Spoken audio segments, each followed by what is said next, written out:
Austin built surfboards. So,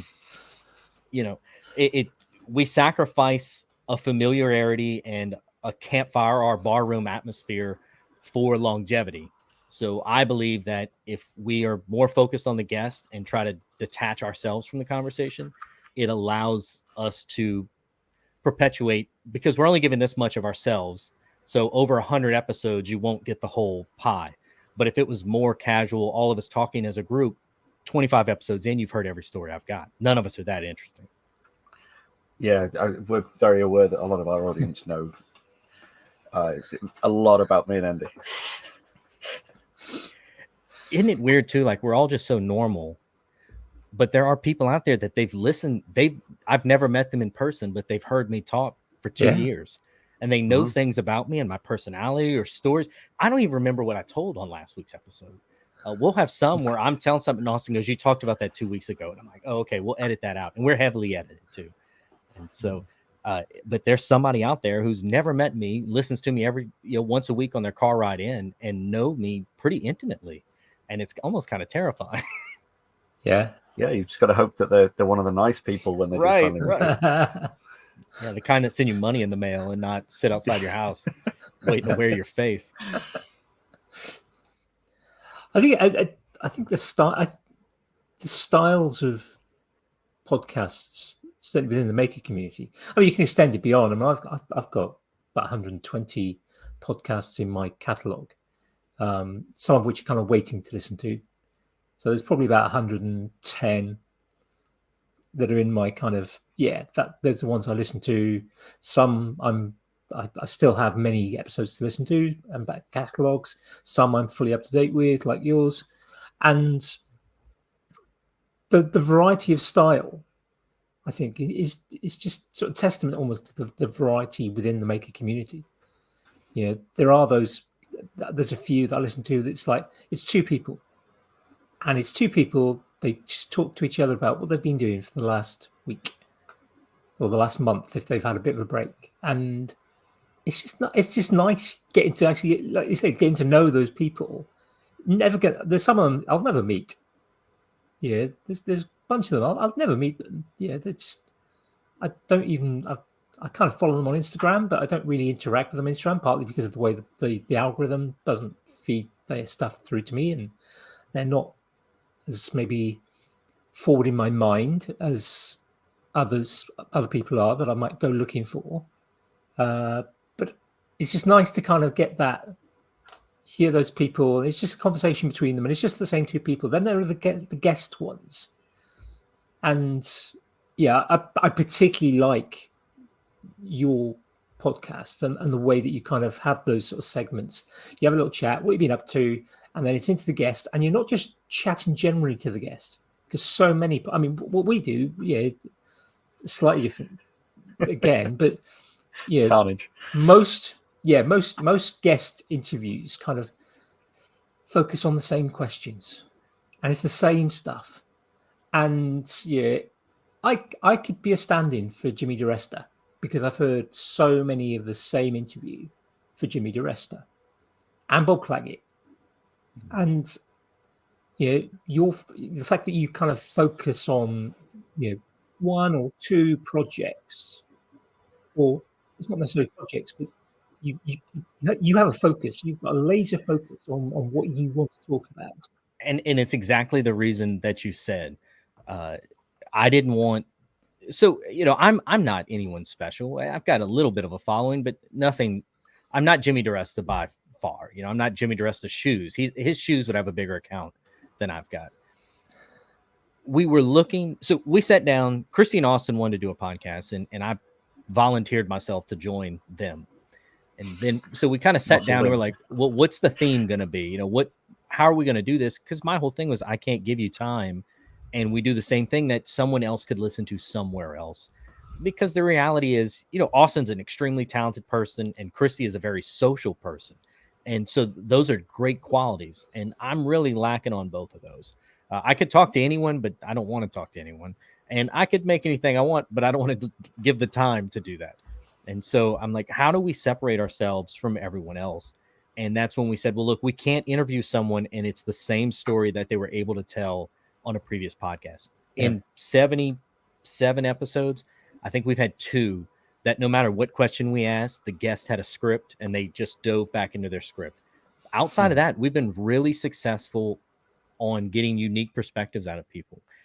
It comes sometimes, again, at the sacrifice of the funny story that they like to tell every time, or the one thing everyone, the catchphrase type conversation. We just don't have it. And you're right. So the focus on bigger makers is to get them out of their comfort zone. We want to only talk about specific projects. And that's kind of like, let's get behind the check under the hood, see how the motor works. What were they thinking to do this? But if we have a guest that's maybe lesser known, we will take kind of the easy way. And we tell them from the beginning, we don't care about your high school prom or who you went to homecoming with or what your first job was out of school. We just want to hear about your journey, and we start there. But it's worked out really well for us. And I tell you what else, we do the what have you been up to? And the third section, we're not interview only. One day I was thinking, I just have these epiphanies sometimes. And it's like, who are famous interviewers? You've got all the late night shows. You've got the Howard Sterns, the folks like that. And the audience is coming back for them, for the interviewer. And I said, so if we're making a commitment that we're not going to inject our lives into the interview process, then we need to find some way to give something so that even if the interview misses the mark, they come back every week because they're wondering what we've been up to and want to hear us talk. So we have some listeners that tell us, they skip all the way to the end and they only listen to the last 15 minutes. I tell people all the time, you'll never catch me. And I say, well, if you would have listened to episode 55, you would know that.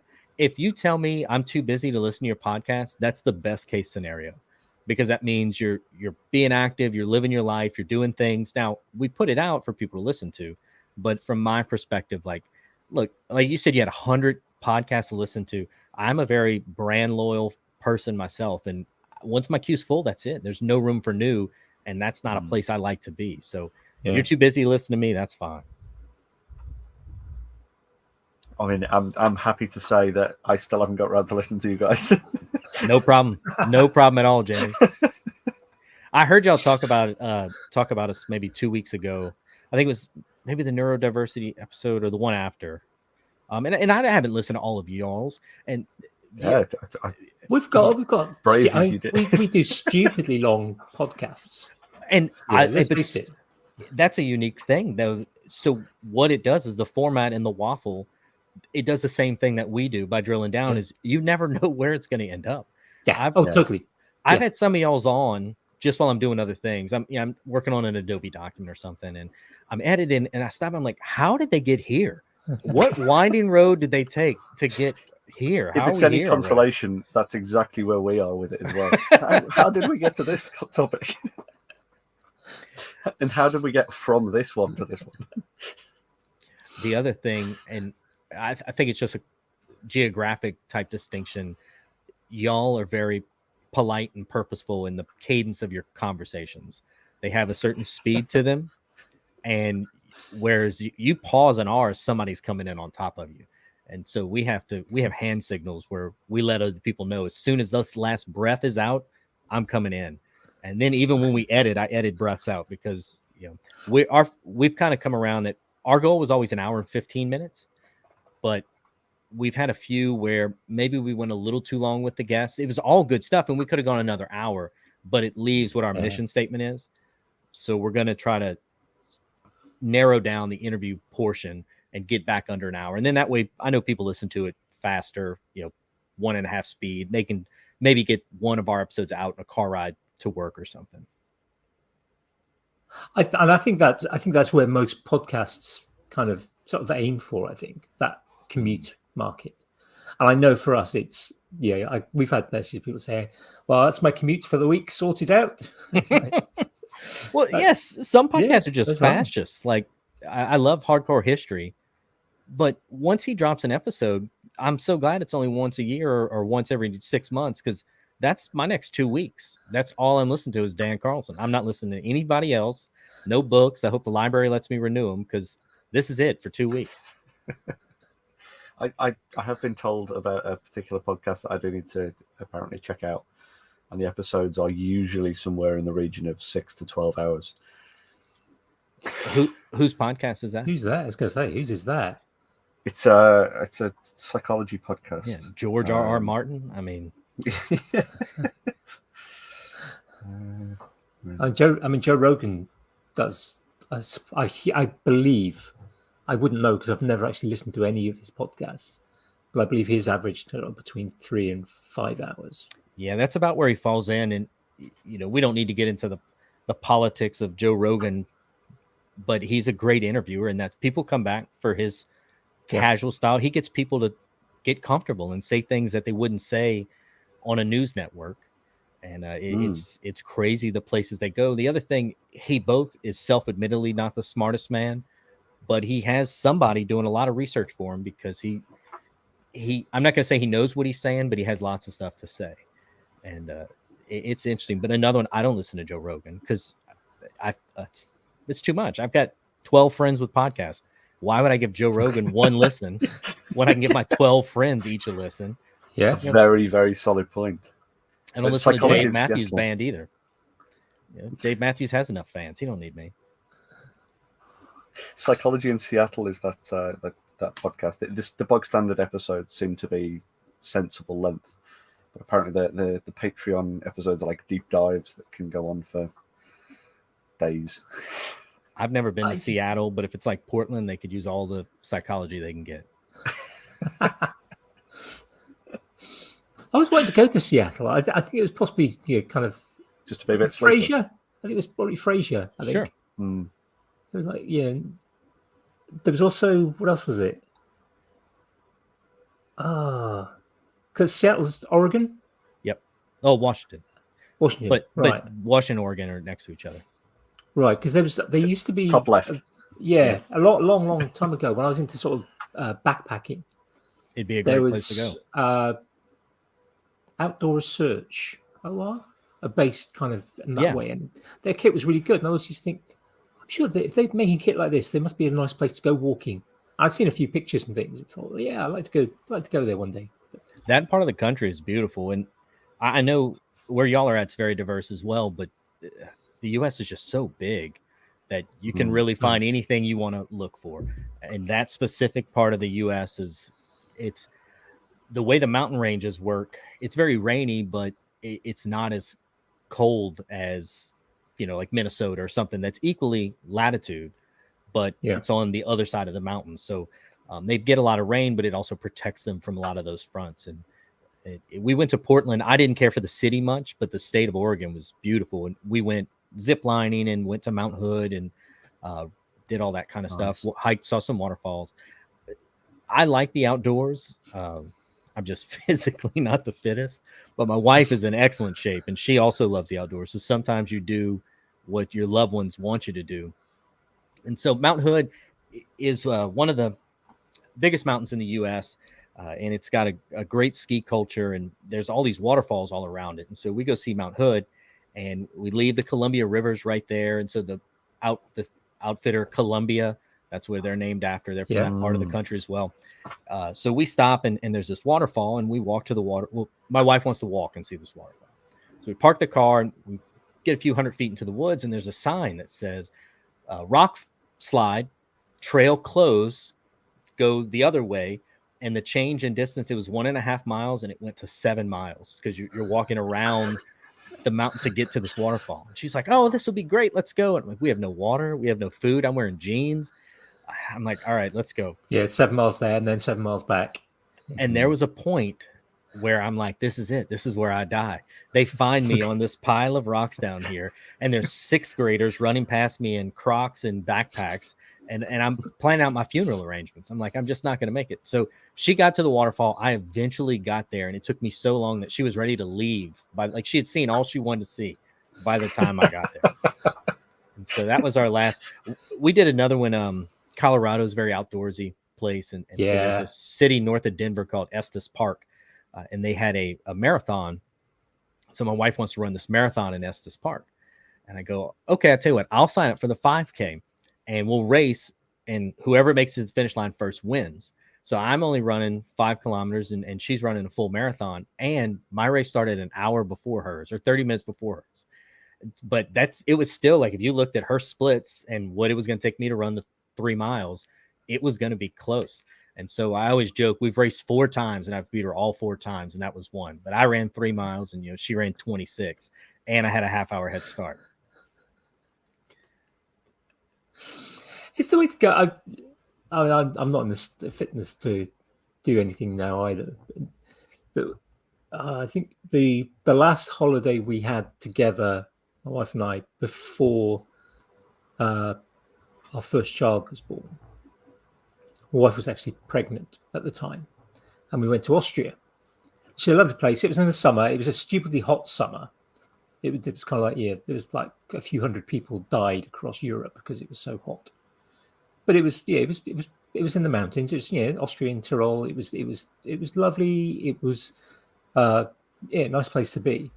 I was like, I've always been kind of an outdoor guy, always kind of potting around in mountains and stuff like that. It was just like, she was several months pregnant at this point, feeling the heat. It was just like, I was being a dutiful husband, and we'd go everywhere together. It was just like, I think it was the last but one day I said, I need to go up a mountain on my own.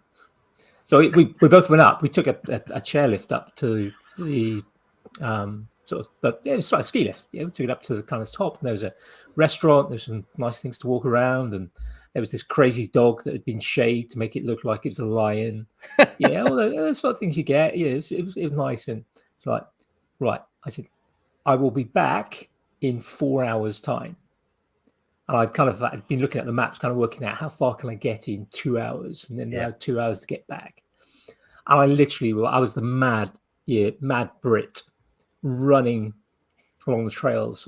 Never been much of a runner. I've done a little bit of fell running, but never any competitions. Just kind of, I want to get as far as possible, as quickly as possible.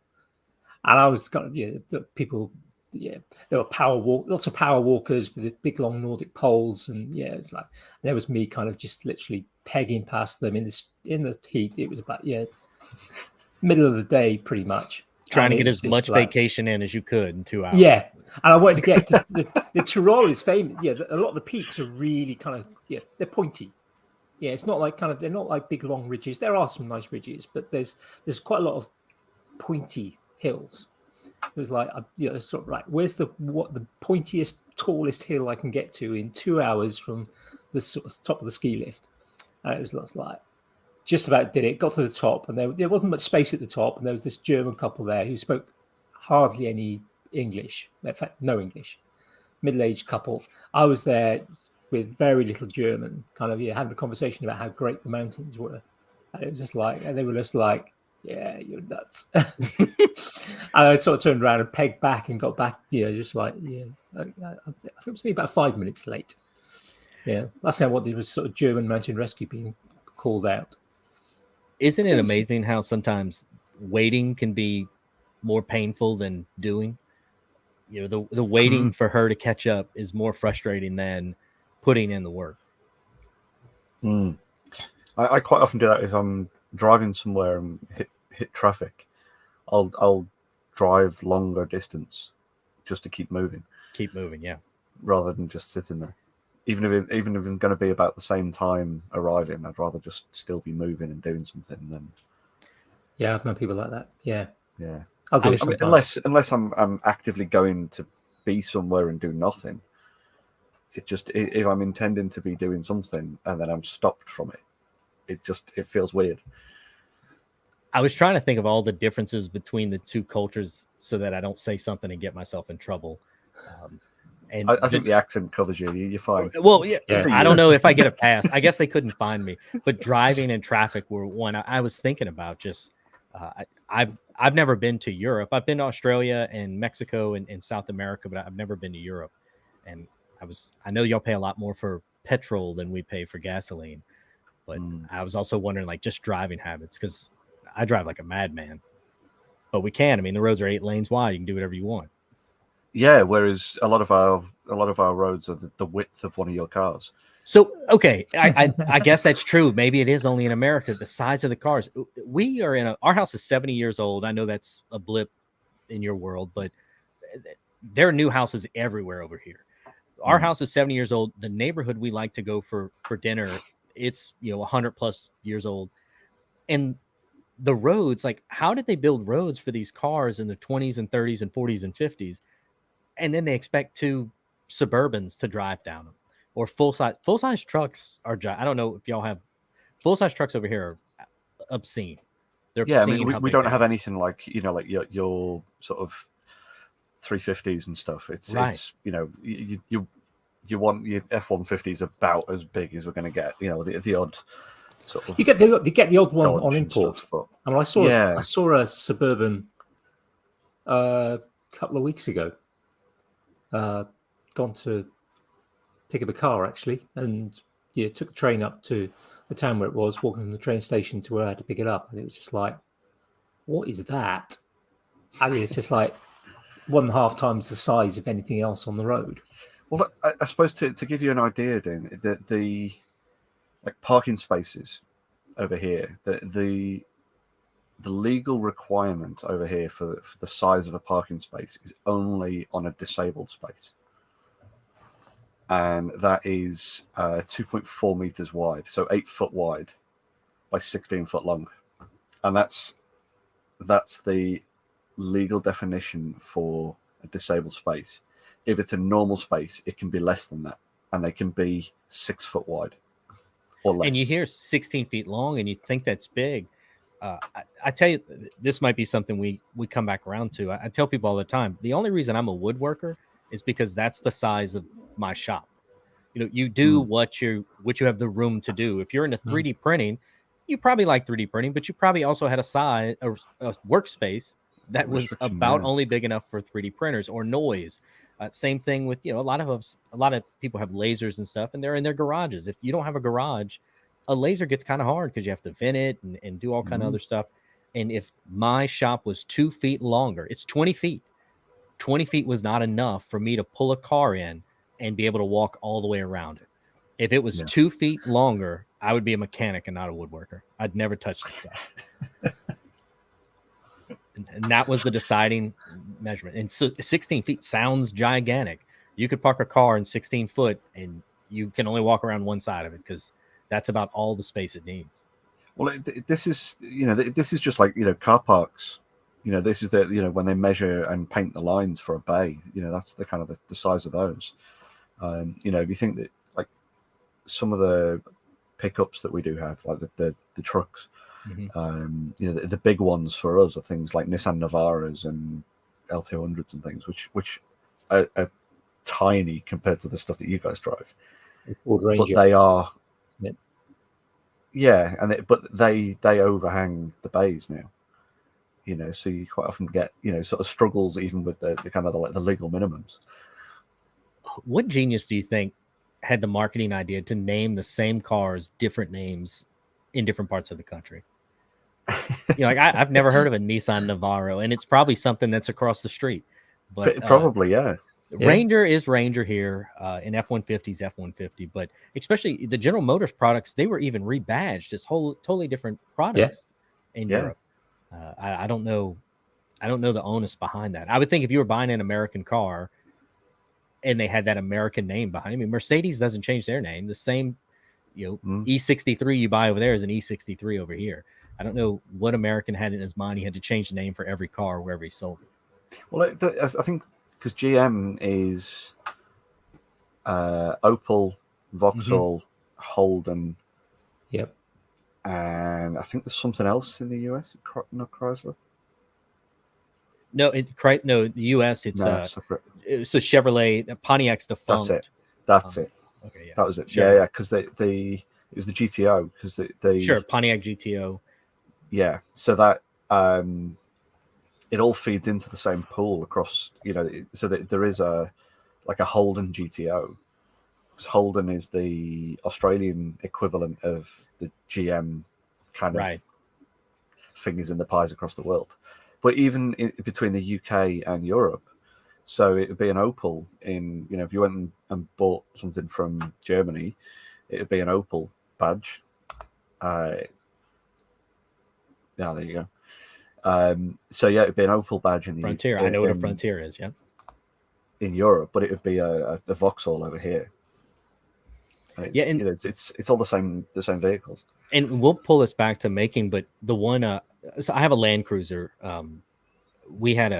I had a 94 Land Cruiser when I was younger, and I got in a car wreck and walked away unscathed. The drunk driver hit me, totaled the car, and since then I've just had a passionate loyalty.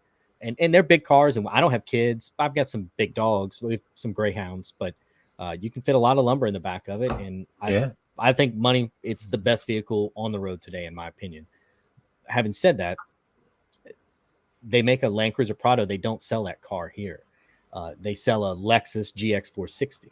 And it always irritated me. Like, I'm going to have to buy a Lexus next because they don't sell the Land Cruiser here anymore. I'm like, I'm really going to have to buy either a Lexus LX 570 or a Lexus GX 460. And I just can't bring myself, for what I do with dogs and wood. And it's not a money thing. It's like, I'm going to tear this thing up. The first week I had my Land Cruiser, I had orange paint on the seat belts because they paint the ends of the boards so that they know the measurements of them or the type, the species. And that paint rubbed all over the seatbelts, and I never attempted to clean it off. I don't care. It's what it is for me. But another one, tools. I know you see all the Makitas back there, but I always like Bosch tools, and they don't sell a lot of Bosch tools in the U.S. that they sell in Europe. I don't know if it's safety standards or I don't know if it's testing things, but Bosch has a tool with the blade stop system similar to a saw stop. And it's not available here. Yeah. And you would think, how could a safer saw not be available here? But it's not. Well, I think if I remember rightly, Izzy had one. Because it was using a slightly different system with like 2 pressurized gas tanks that would stop the blade. And I think it was a saw stop, put the kibosh on it. And it could have been like a patent thing or I'm pretty certain it was that because I remember Izzy doing a video on it. Nothing like commerce getting in the way of safety. Exactly. I've heard the saw stop people have been quite. Yeah, America built on a free market economy. Let's cut down any competition. Particular about attacking anyone that attempts anything close to. Well, he was originally he was a patent lawyer, wasn't he? That was his first thing, and then he made saw stop afterwards. So he just. I have a saw stop. I went to upgrade. I had a Craftsman job site saw. I started making stuff in my whole life. We made speaker boxes for cars, and my dad was a very handy person. But when I went to college is when I started buying, or university, it's when I started buying tools. And I had a Craftsman job site, portable saw that a girlfriend had bought me for Christmas one year. And it was great. I used it for 20 years, and I was building a cabinet, and I'd go to put all the pieces together, and they were all off. None of the cuts were straight, and I couldn't figure out what was going on. And I look, and the fence just had grooves in it from just all the boards I had passed. The aluminum had warped and bowed and just was not enjoying being a fence anymore.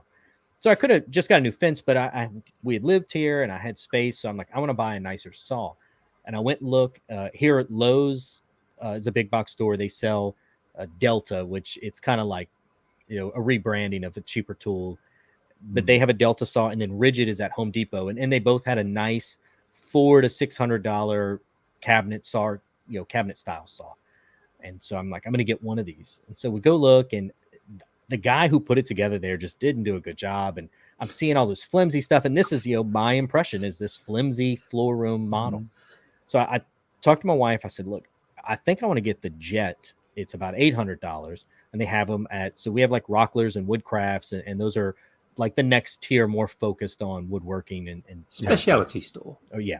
So I go to a Woodcraft, and we're looking at the Jet. It's $800, and my wife goes, "What's this?"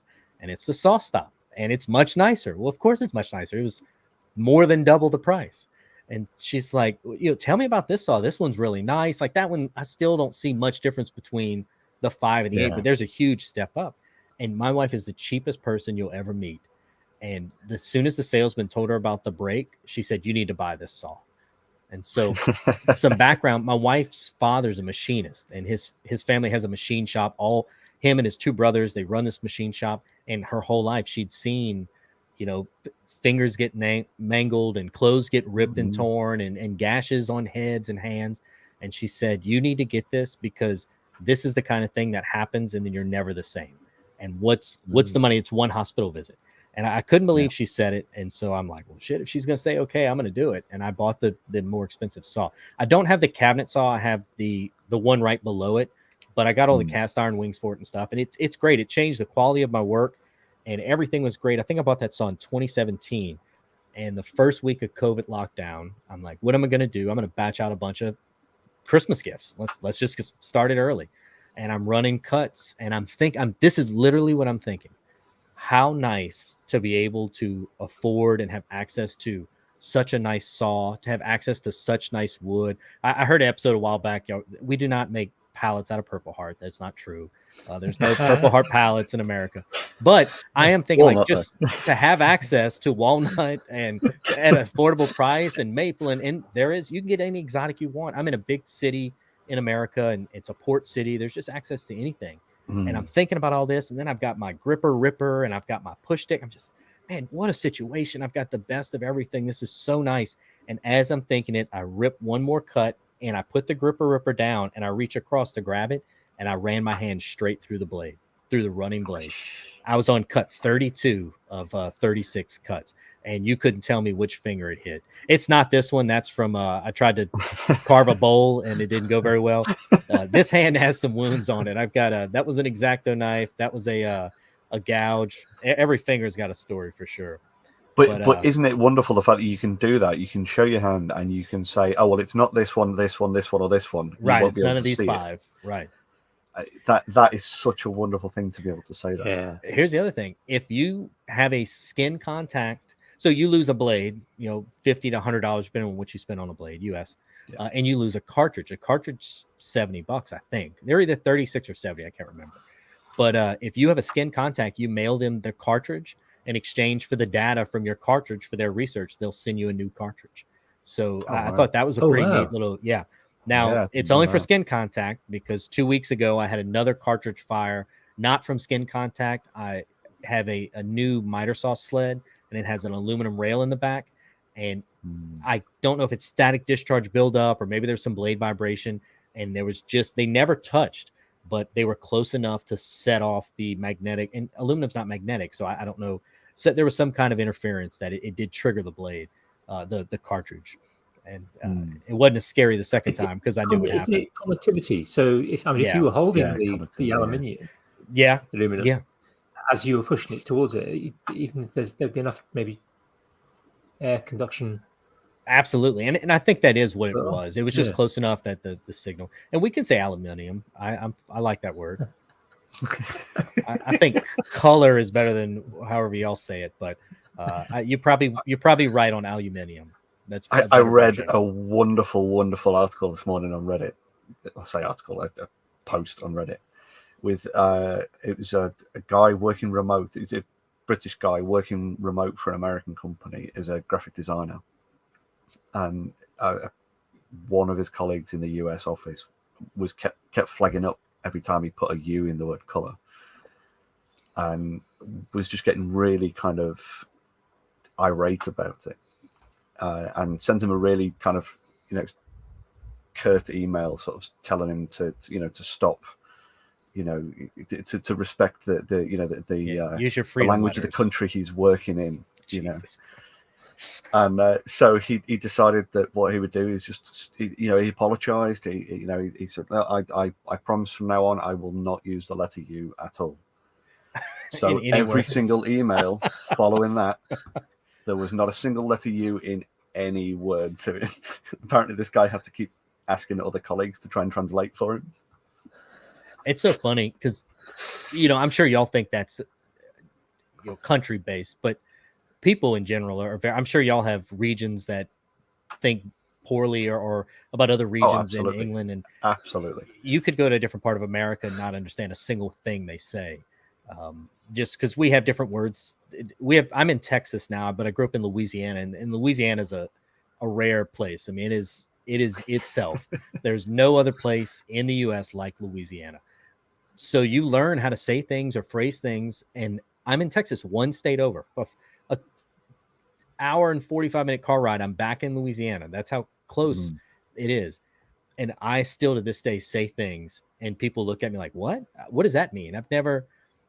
If you want someone to look at something, you may say, "Come see," and it literally means come over here and see this.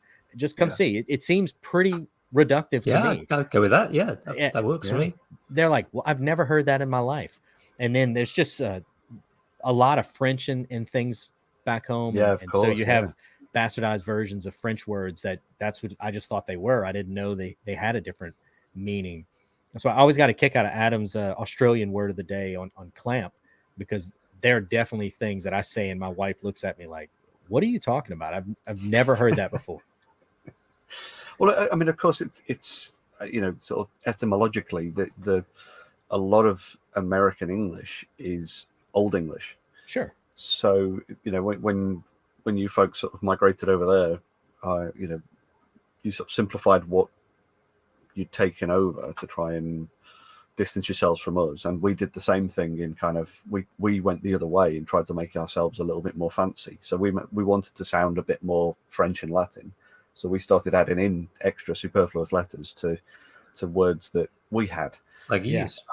So we literally, like, from the Old English, we kind of, you guys went one way, we went the other, and then both of us have kind of developed the language by adding in surrounding cultures from everyone else who was with us. So you guys have got a bit of French and Spanish and German and Italian and Irish and all of these sort of things that have kind of twisted yours as it's spread out across the country, and we've just kind of done the same with anywhere we've been.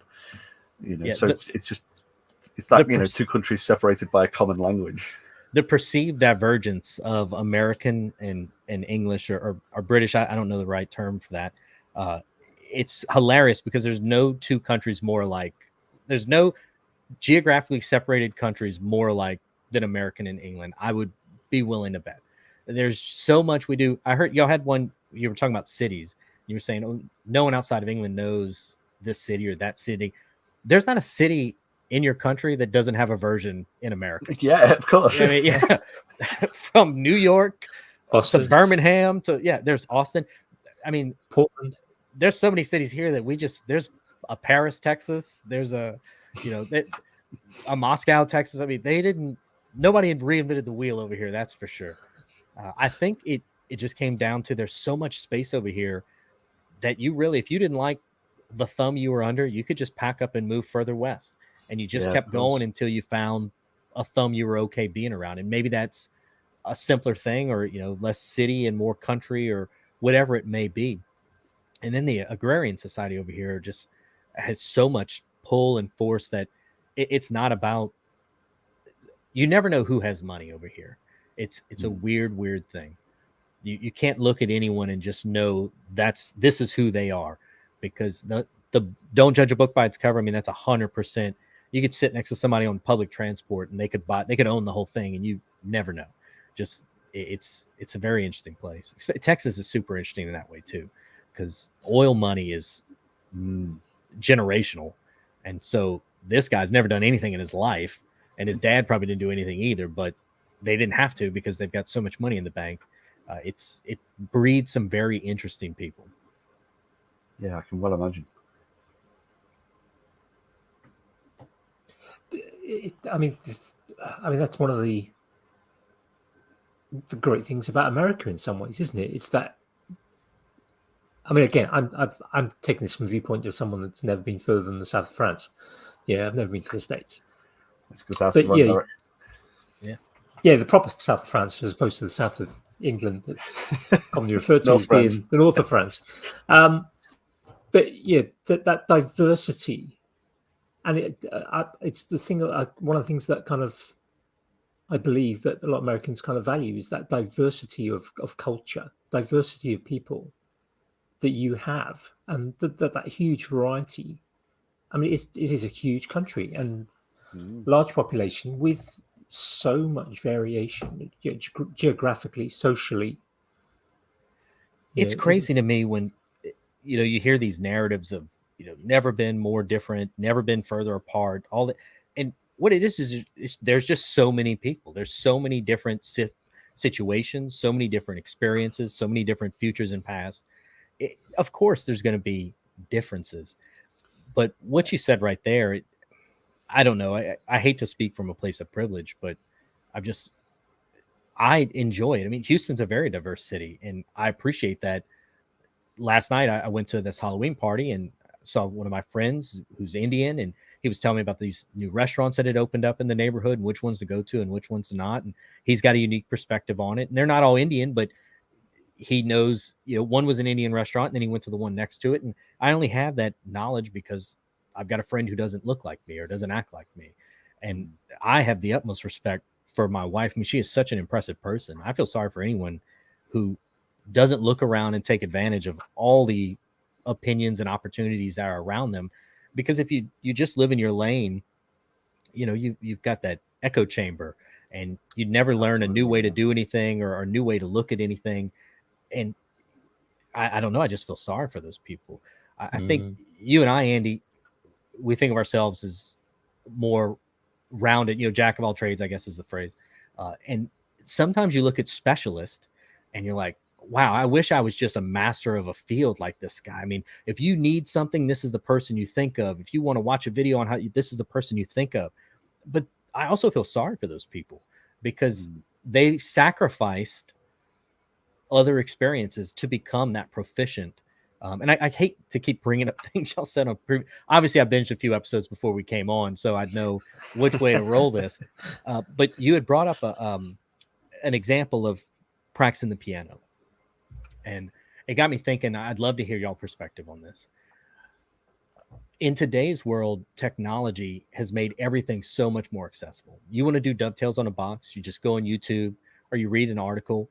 And 20 years ago, you had to go find someone who knew how to do that and have them show you.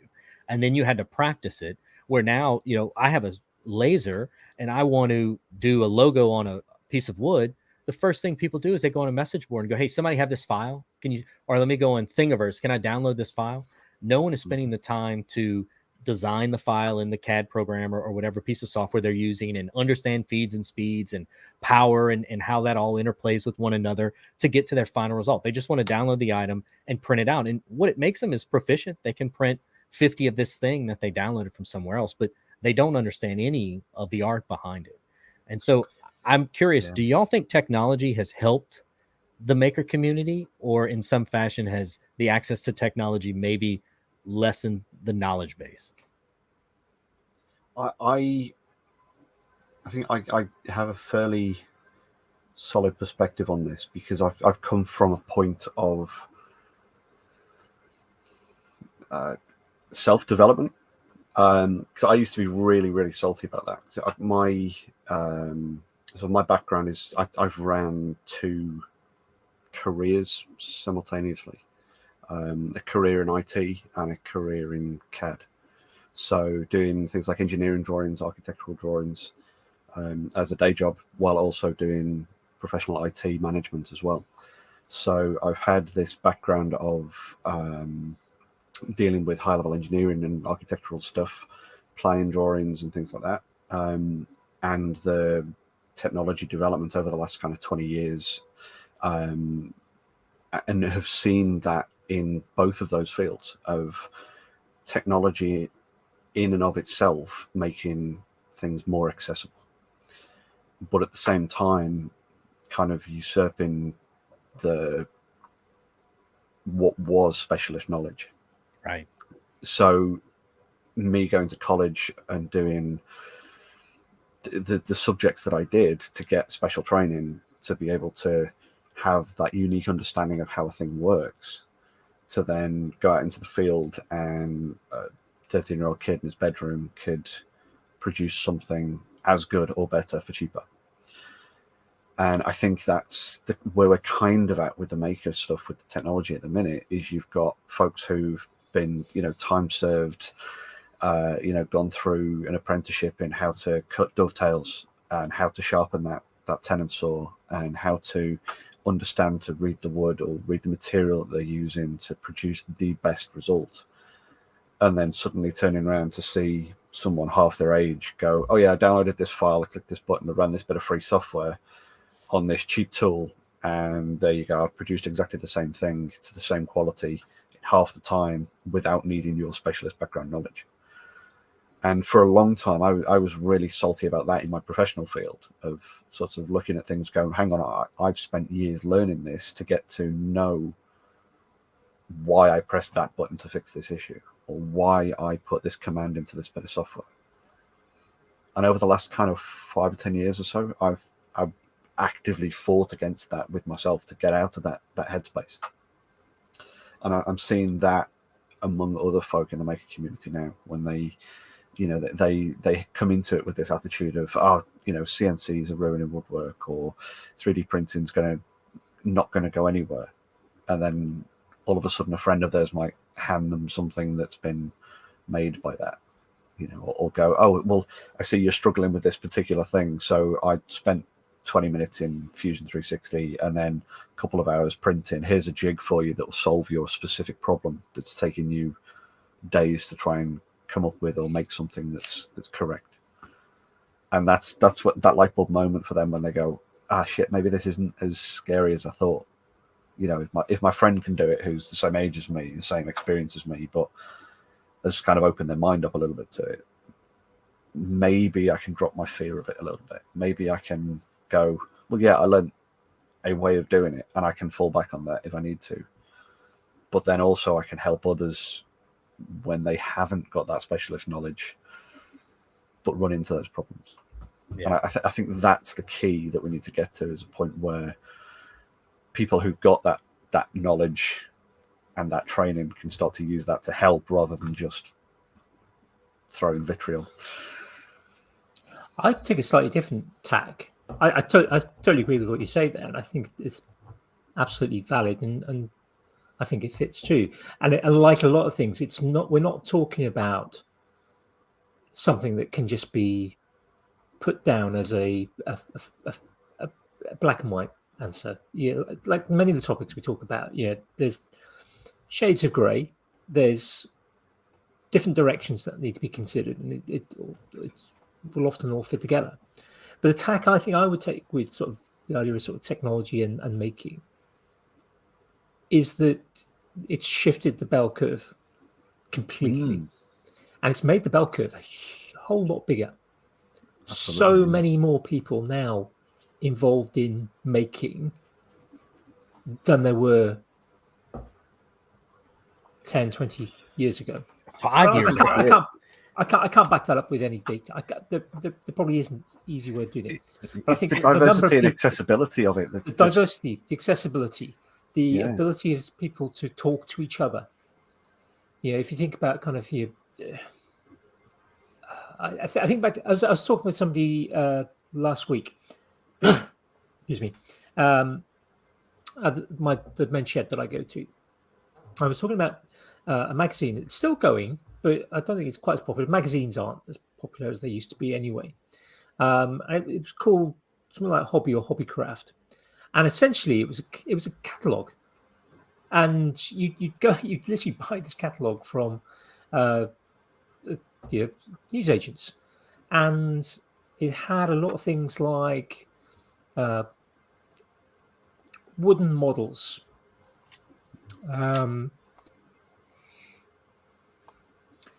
It had things like dolls' houses, and it had tools for a lot of micro tools. It's where I first saw.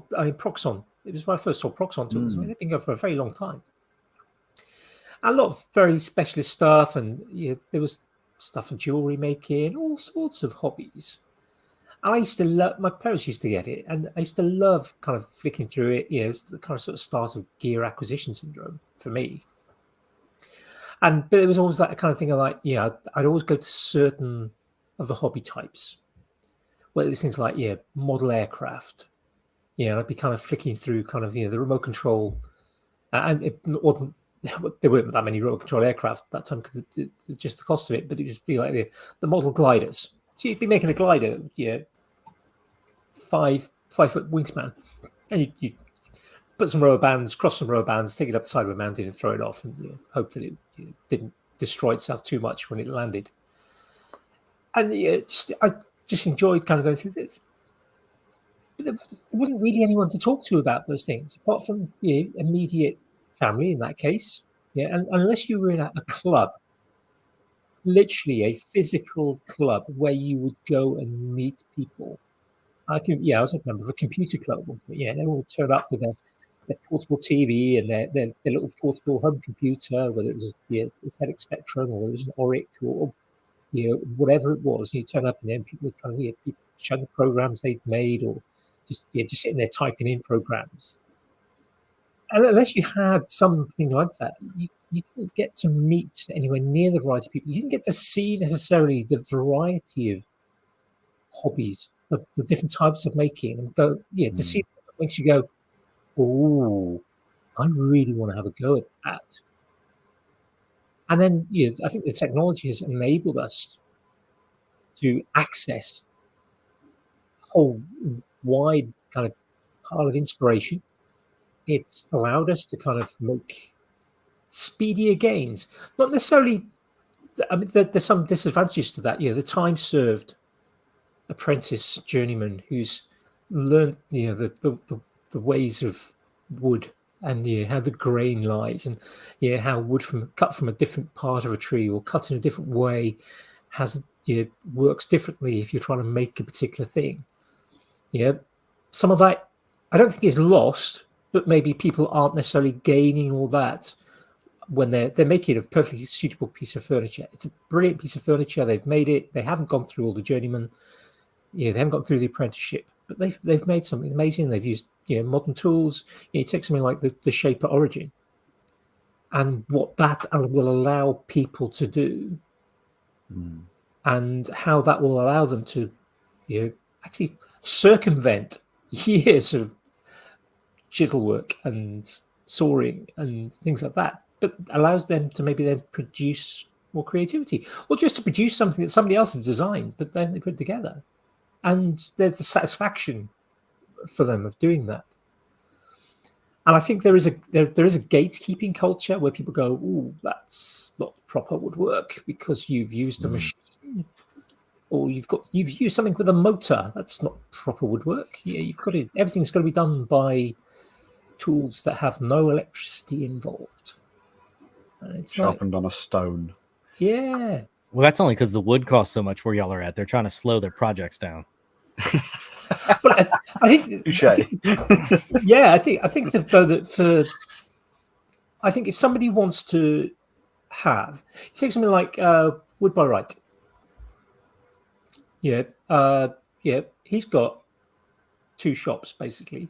You see the shop he uses for most of his YouTube, which is he's got like 50 different planes, and he's got like 30 different saws, and it's just like everything's done by hand, and he makes things by hand. He's got another shop which he's got a bandsaw, he's got the other things because when he wants to do something quickly, taking out using a variety, 5 different hand saws and 3 different chisels to produce one joint isn't productive. You're just trying to make a new bench for your workshop. But if you want to do that, Paul Sellers doing that.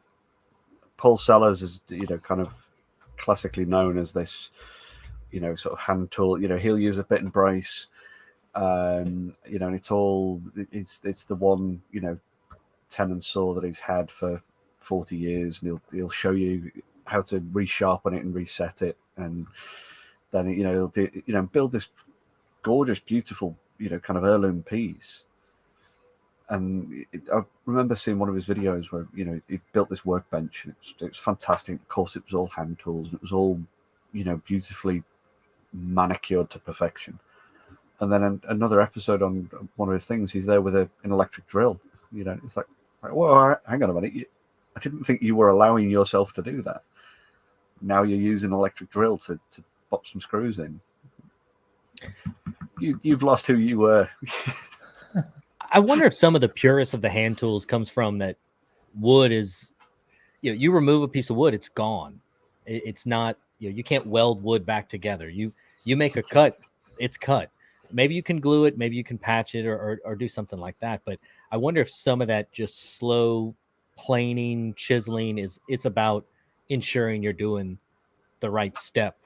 But back in what we were talking about, I know it's a hot button topic. I know people, CNC is not woodwork, or Are you really a maker if you're just buying files and printing all this stuff up and selling it at the craft show? In my mind, it's a net neutral. What you've got is you had a time where you were at the mercy of your master. You had to learn all this stuff through an apprentice. They really, you weren't going out making a bunch of money, even if you were talented, because you had to get in the guild or in the union or whatever the pathway was and put in the work. So now you've removed that burden. Now someone can go online and they can learn at their own pace. They can learn with their own interests. But you've got these other folks that have instant access. Where I think the difference is or where it all plays out is I think there's a large group of people who never would have even taken the opportunity because a lot of people are scared of that first step. A lot of y'all listeners for sure with some of the topics y'all get on are scared of that first step. They're scared of messing up. They're scared of being ridiculed. They're scared of going. And when you can watch 5 different YouTube videos and go, okay, all 5 of them did it this way, I'm going to proceed and do it this way from the safety of my home with no one watching. What you may have found is someone who actually does have skill and talent. They just needed that introduction. And then that ignites a passion and they move forward and become a great maker one day. But we get distracted by the one that's just downloading files, putting stuff out. I think one of the biggest pushes of the 3D printer is the fact that you can download a file. So that before you put in all the hours of learning the programming and the coding and how everything works and getting the bed level and heats and temperatures and feeds and speeds and nozzle sizes, you can just go download a file and print it. And then you go, here are the possibilities. I've experienced the possibilities. And then that'll prompt me to, some people will never do more than that. And they just bought, a couple $100 toy maker. But then some people will take, okay, now that I see it and it's tangible, it's like giving you a guitar, and it's not that you're not musically talented. There's no shortcut. You've got to put in the work. Well, it's the same thing. Even though you can print this, you're never going to be, a virtuoso on the 3D printer unless you put in the time to figure out why this failed or why this worked or what the different filaments are. And I do think that technology allows that passion to be ignited at an easier entry point, and it produces some great results. I think it produces some results of people that probably need to spend less time on Reddit or whatever wherever they pontificate about how awesome they are at some things. But I'm a very machine heavy shop for sure. I have a Nomad. It's a small CNC by Carbide, and I've never turned it on because I haven't spent the time to learn the software. But I also have a fiber laser that I spent 2 weekends where I locked that door and I just was back here the instruction manuals in Chinese. This isn't going to get me where I need to go, and just trying to figure out how to make these programs work. And I made something for one of our Discord friends today. It took 15 minutes because I knew all the problems as they came up. I put in the time and figured it out. I'm not a master, but to know that I could go find resources online is the only thing that made that possible.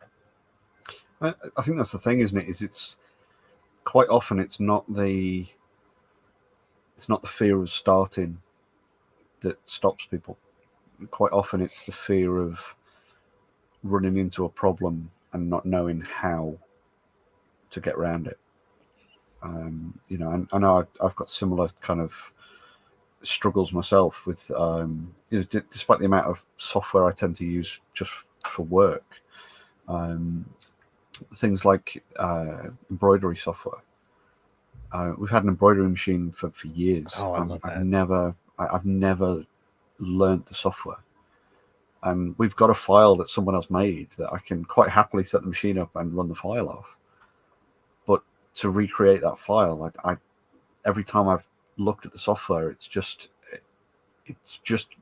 that level outside of my comfort zone that I don't know the right terms to ask if you try and punch it into Google. And I know damn well that if there's someone sat next to me watching me trying to figure it out who would go, this actually means this. Right. I'd be fine. Where's my Rosetta Stone? Yeah, absolutely that. And it's just that barrier to entry of knowing the terminology to try and troubleshoot yourself. Earlier today, I was a little late, a few minutes late, because I told Andy I wanted to restart my computer because I'd been in Adobe Illustrator for 3 hours. And I was doing something and making progress, but I know there's an easier way to do what I was trying. I had a background that was intricate, and I wanted to erase. I put text on top, and I wanted to erase the text out of it because I'm making a file for my laser, and I wanted to say, okay, this background you're going to do at this power, and then the text will overlay at a different power. And I can't figure out how to remove all at once. So I was going individually and merging shapes and then delete, and then merge a shape and delete. And I'm sitting here going, I know this is not how Adobe intends this, but I couldn't figure out what words to type in the text box to get the right answers. You know, is mask the right word? I don't know. Is background delete the right? No, that's trying to remove a background. I don't want to remove a background. I just want to merge these shapes together to where, and that's exactly what I was sitting here thinking. Like, God, I wish I had someone who could just translate this for me and get me where I need to go. And AI's got to be, that's got to be the next big thing, surely, because the amount of stuff that's being done with AI at the minute, you know, like Duncan was talking the other day about using an AI generator to create some code for him. You know, he could put the information in, tell it what it should do, and then it would write all the stuff for him to save him time. He could offload that chunk of work. You know, it's just like a manager would do in you know, in a production environment. You'd say, you know, here's your workload. You figure that out. You know, and I think that's the sort of thing that we have, isn't it, with you know, a technical environment. If we're missing some understanding somewhere, there's normally a person that we can speak to and say, this is what I'm trying to accomplish, whether that's going into you know, a Lowe's or a Home Depot or a B&Q or a Wix, you know, whichever side of the puddle you're on, to go in and say, I would like to create a thing. What tool do I need? What material do I need?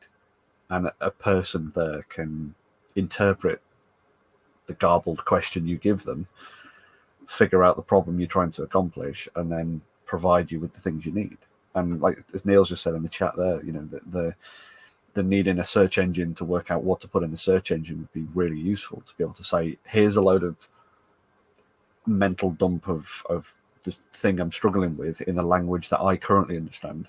Can you translate that to something that the software can understand, or the help file within the software can understand?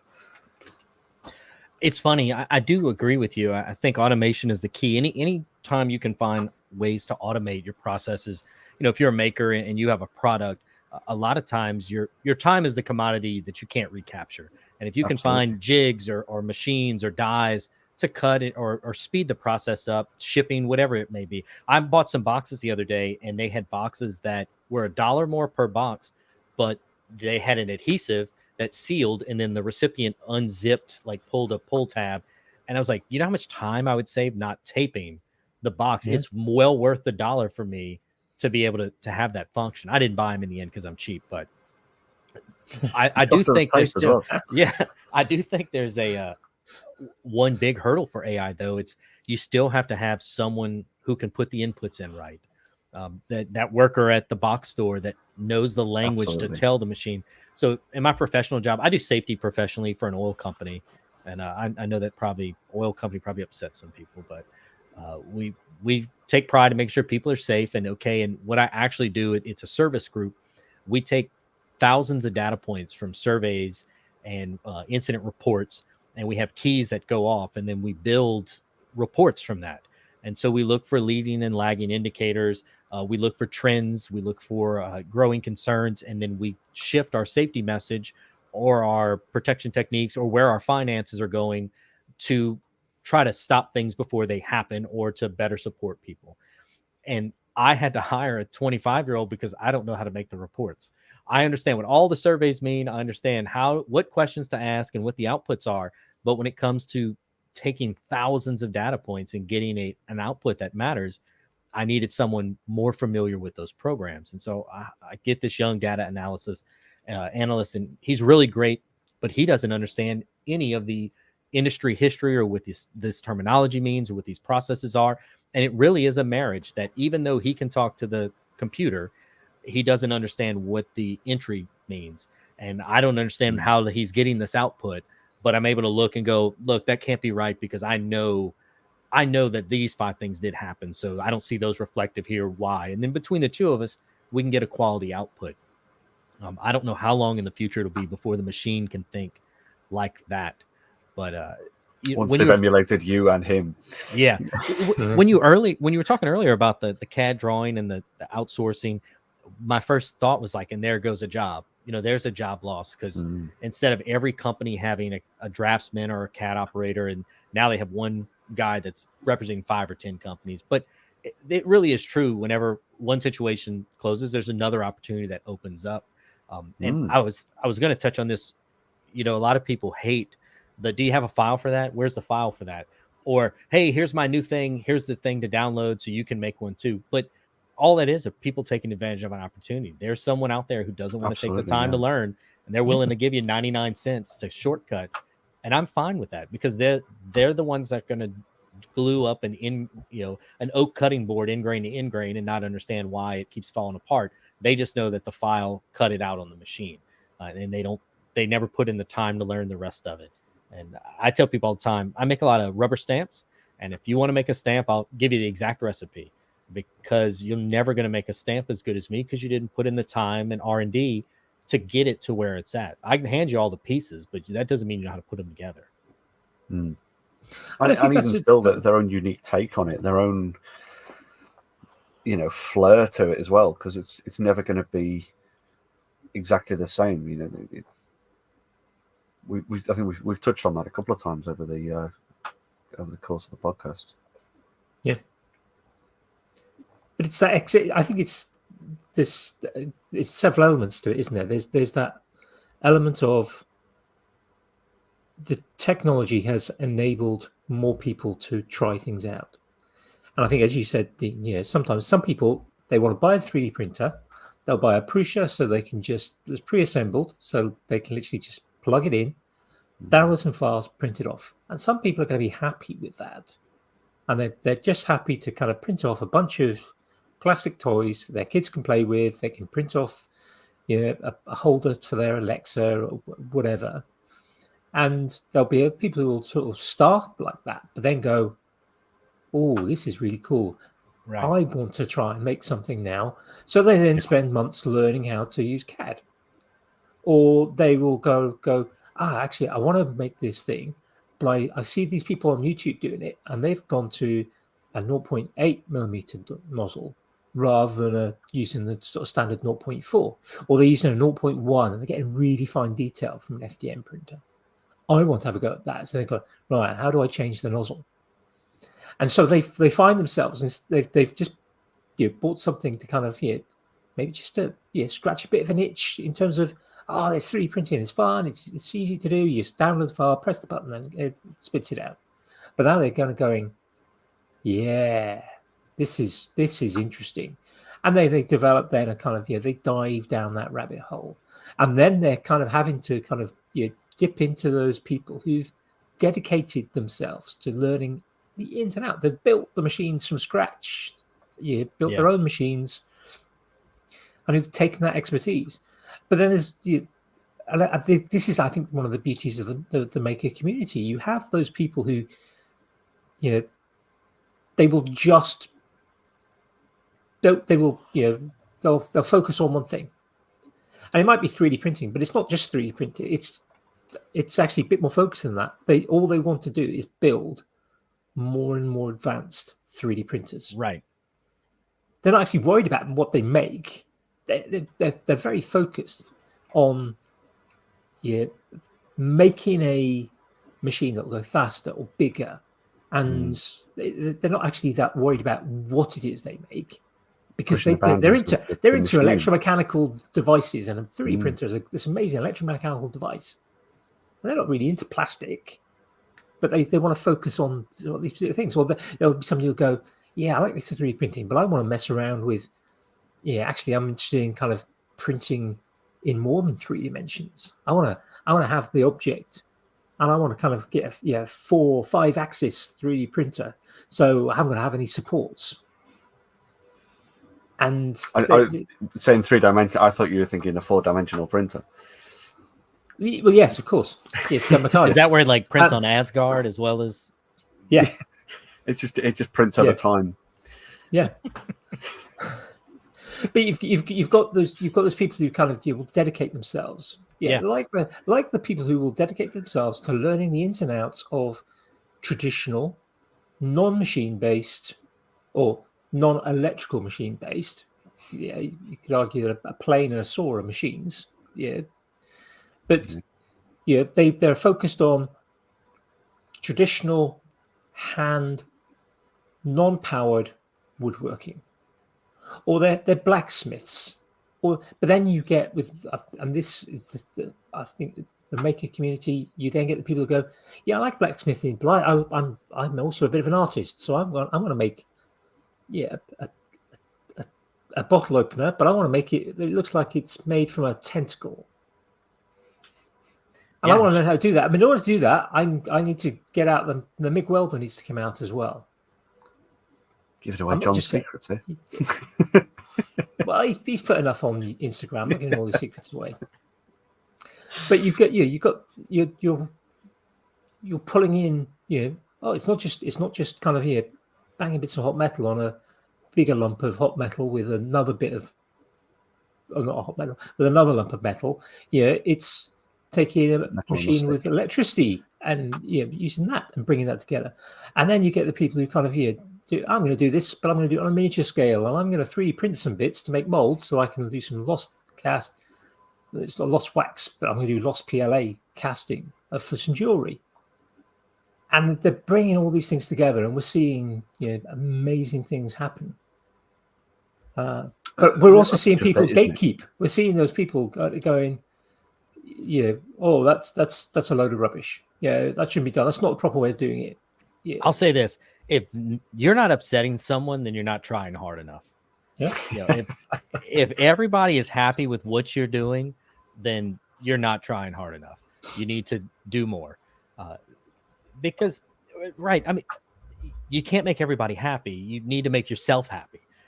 I love the term maker because before I didn't know what I was, because I definitely wasn't a fine furniture. I didn't make furniture. I didn't make anything specific. I wasn't a mechanic. I wasn't a machinist.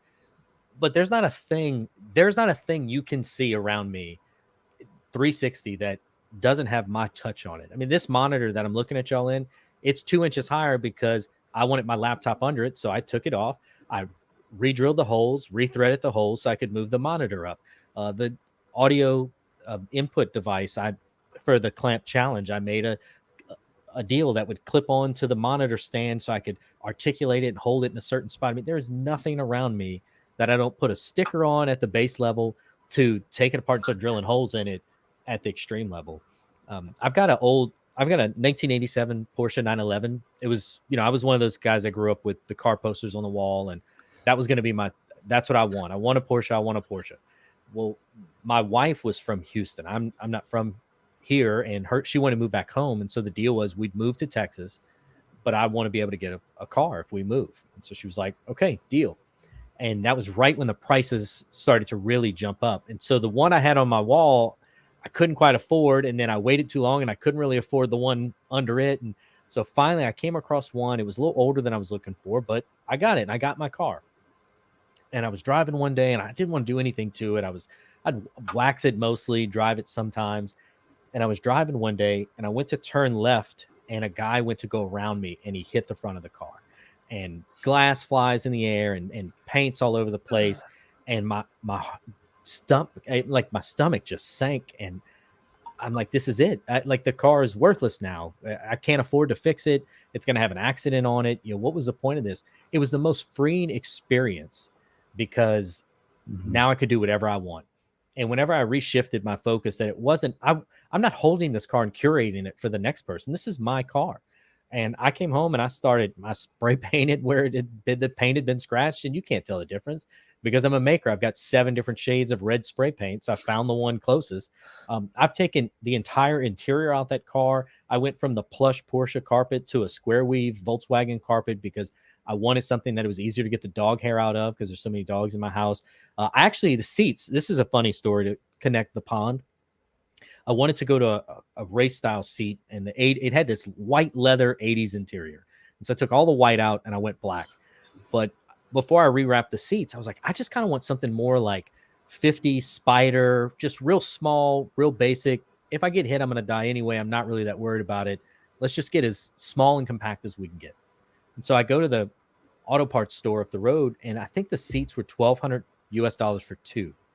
And I was just like, oh, that's a little outside my budget. I'm going to have to keep looking around. Well, I can't get them out of my head. So I start searching them on the internet, and I come across a auto parts store in London that had the seats for $550 US shipped.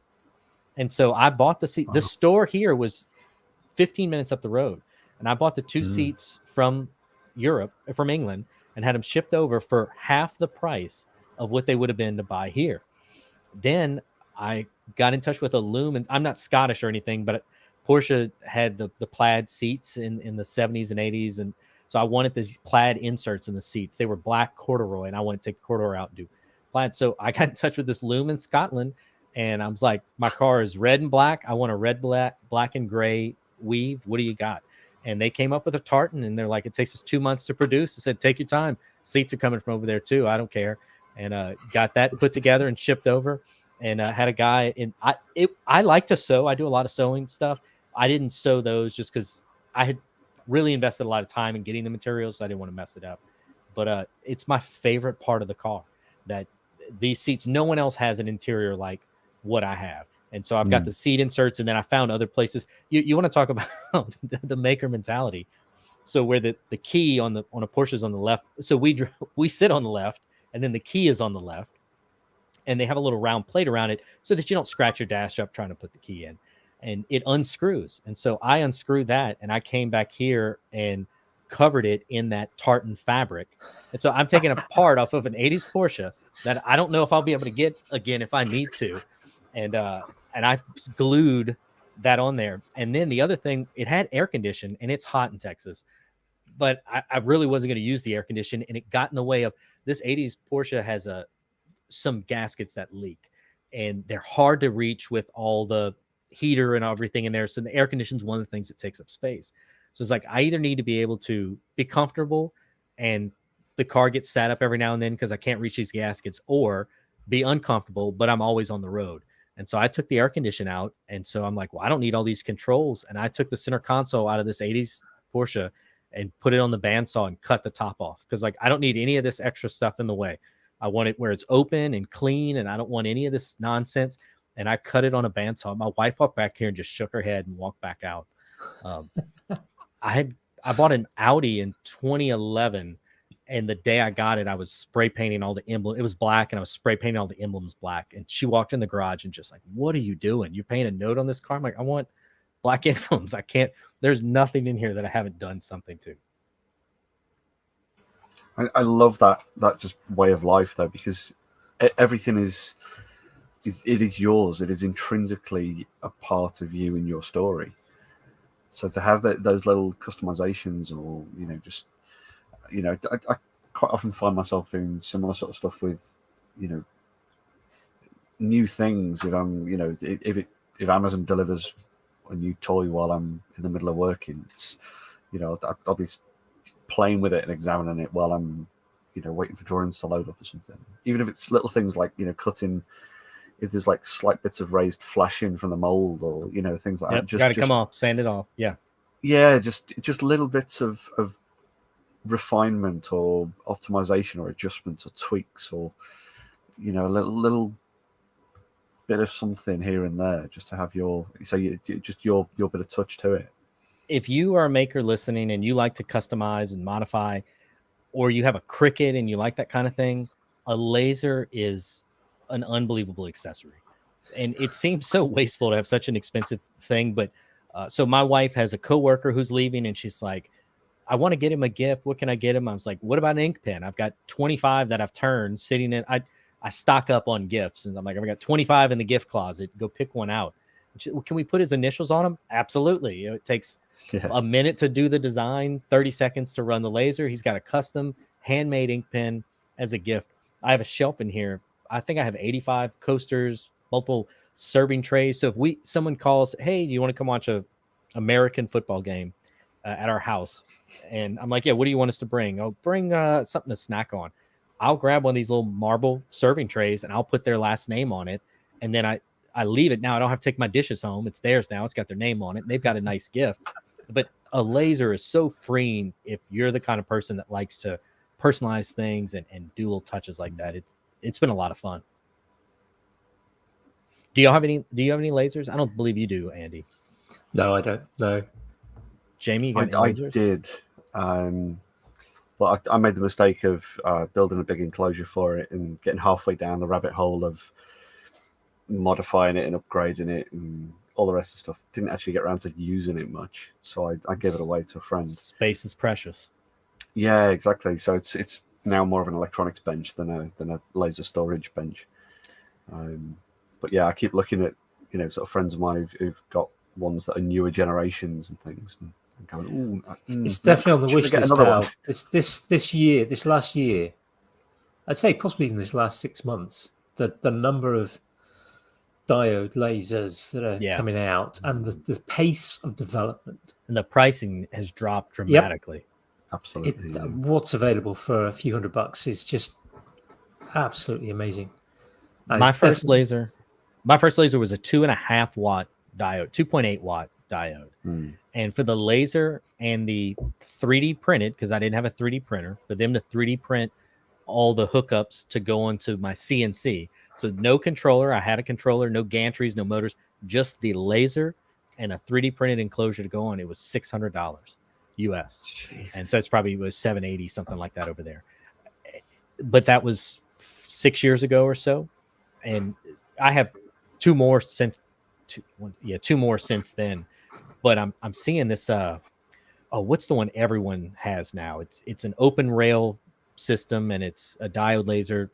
I think they just came out with a 20 watt, but it's a 10 watt X tool. It's the X1, the X. Yeah.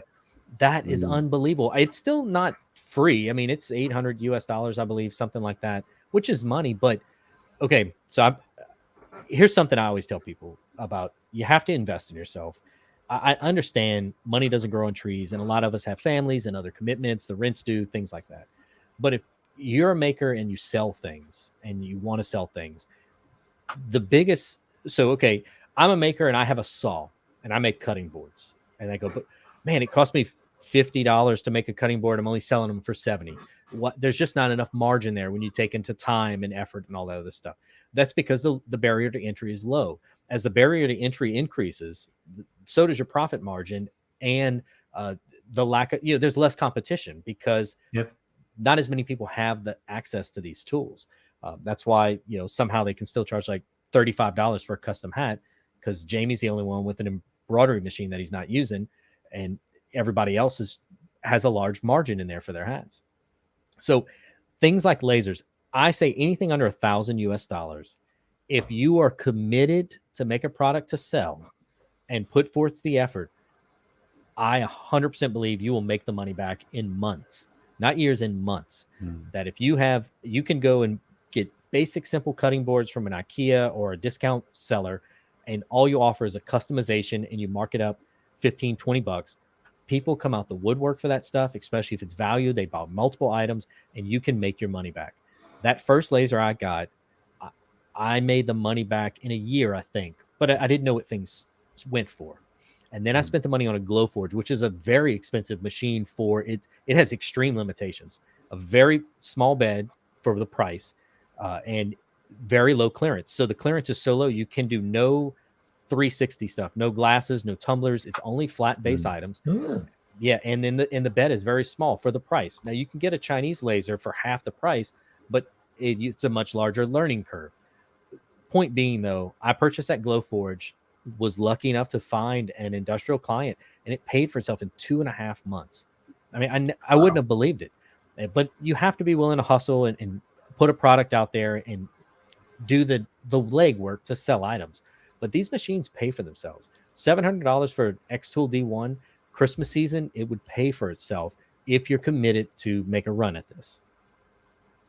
Yeah, definitely. I think it's finding the right market as well, isn't it? It's a little bit different over here compared to over there in terms of just because y'all are so negative. y'all have an extreme population density. There's no reason that you can't find. Yeah. And I think that's the thing, is the because of that population density, there's always that kind of that hustle culture in the big cities and stuff. Sure. So there's that kind of like sort of the battle for it. You know, obviously there's a lot of, as we said before, there's a lot of space over there for you guys. Right. You know, And so y'all the say distances are a lot aluminium, easier. and we're not scared of a fight. Yeah, I would never be intimidated by competition. Competition is fine, because competition, here's what competition does. Competition forces you to put out your best project, your best product. Totally, yeah. If you have no competition, you're going to sell things or be willing to put things out of your workshop that are a little off center, or maybe not spaced right, or the finish, you rushed it a little bit. It's a little rough on this pin. Competition forces you to sand it down and finish it again. Competition forces you to prototype, to R&D, to go through different, rounds of development, to find friends. Hey, 10 friends, I'm going to give you this for free, but I need you to give me feedback so I can make my product better. So when I face this competition, I can make a better product. The other thing, I think too many makers think that the only way to do it on their own, or, have a business, is to make a product, and they overlook the service industry. There is a humongous market for someone who provides a service to a maker. I mean, can you imagine if you just sold filament? You don't need to 3D print anything. You just sell filament, or you just sell enclosures. You know how many, lazy show me the file guys bought a 3D printer for their apartment, and their girlfriends complained that the smell, so they needed enclosure. Well, they don't know how to make an enclosure because they can't download an enclosure. So, you sell them a kit, or you sell them plans. Print it, which should be the self-defeating problem. There is so much opportunity. My biggest claim to any notoriety was those stamps. What's a stamp? It was a method for other makers to brand their products, but I was providing. And so what that did was, my market is not people shopping for cutting boards. My market's not people shopping for any wooden item, or any metal item, or any clothing item, or an anniversary gift. My market is everyone who makes wooden items and metal items and anniversary gifts. My market grew dramatically because the product I was offering crossed over into all those different things. So you may do ceramics, but you have a tag you put on your item. Well, you want to brand this and personalize it? I've got a stamp for that. You may not make anything, but you need a Christmas gift. Well, everyone is mailing out their Christmas cards during the holiday season. They're tired of writing their address. Hey, I do address stamps. And so I was able to I met so many people in completely different fields of making, because they would want a stamp, or they'd heard of somebody who had a stamp, and they had a product that they wanted to personalize. People love putting their name on things that they created. I mean, every artist throughout time has, put their signature. I guess Michelangelo only signed, the Madonna, but besides that, everybody else has loved to put their name on. Hey, it's on the statue, David. It's just on the bottom. There you go. No one looks at it. The bottom of what part? I was going to say, I'm not saying which one. all smooth and curved, that. But there's a crack line. There's great opportunity out there for people who provide services. And I don't necessarily, if I knew what they were, I'd be making a gajillion dollars too. But I think about tumblers was one. I always feel like the market has passed. But if you had a laser with a 360 axis machine, and you could personalize tumblers, I mean, who doesn't want their logo? I mean, I'm wearing my podcast logo on the shirt. I don't wear anything that, if you're not paying me, I ain't wearing your brand. My hats say Duplantis on them. My shirts say, making our way. And that's what I want to do. I mean, that's how I want to be represented. But yeah, I mean, don't be scared of competition. Give it your best. You'd be surprised what you're capable of. I think there's a thought sometimes. Like you say there, the market for tumblers has passed. I mean, a few years ago, there was people kind of on YouTube showing how they're using a laser and a Yeti tumbler, and they're coating it, then they're taking some of the coating off, and they're getting this nice image, and it's a great item, and they look fantastic. And then the YouTube trends move on. People try other things. But there's still a market for those tumblers. There's still people who don't follow makers on YouTube. Right. There's always a lag in market. Yeah, they're still going to want it. There are still people buying epoxy river platforms with 4 legs that might be able to put things on. And That's the table. that That's the goes table. all back to the diversity Yeah. conversation earlier. Like, you have to surround yourself by other folks because you don't understand what their needs are. If you're only in the maker world, well, then you think everyone knows about epoxy. But there's definitely people who've never seen that before, and they're going to send you a look at this awesome woodworking project I saw on Pinterest. Can you make this? And it's like, yeah, I saw that same picture 7 years ago, or whatever it may be. You're right. One of the things I tell them at work is never underestimate the intelligence of our audience. Like, don't overestimate their intelligence. Assume that they're all completely ignorant of what we're talking about and approach it that way. And you may upset some people that you're, coming at them in a lowbrow manner, but there's a lot of people who truly don't know. Yeah, I think that's absolutely the key, though, as well, is not just, not underestimating their intelligence, but to actually stop and to listen. I think we're far, as like, white dudes with beards, like we said before about, privilege, we've got that point of privilege there. And it's very, very easy for us to forget to listen to other folk. So people who are, at this level of accessibility coming into the space, or this level of diversity of a product that we've seen lots of and we've been hugely exposed to, and the moment has passed for us, might just be reaching other folk. Mm-hmm. And to be able to actually stop and listen to what people are asking for, or listen to, where everyone else is, I think that's something that it's too easy for us to forget to do, because we're on this, this hustle mentality, or this, what's the next thing that we can jump to? Where's the next trend coming up and things like that, as opposed to let's just see what someone else might need. Jamie, what's funny on the whole chasing the trend and the YouTube trend, the Instagram trend, mining for followers, trying to get eyes and attention and validation. I know y'all are a podcast that's very sympathetic to the emotional side of things and the emotional intelligence of things. And I just don't care. Like, I don't care if anyone likes my photo. I don't care. I'm not going to make reels and stop what I want to do to make a reel so that I can get more followers.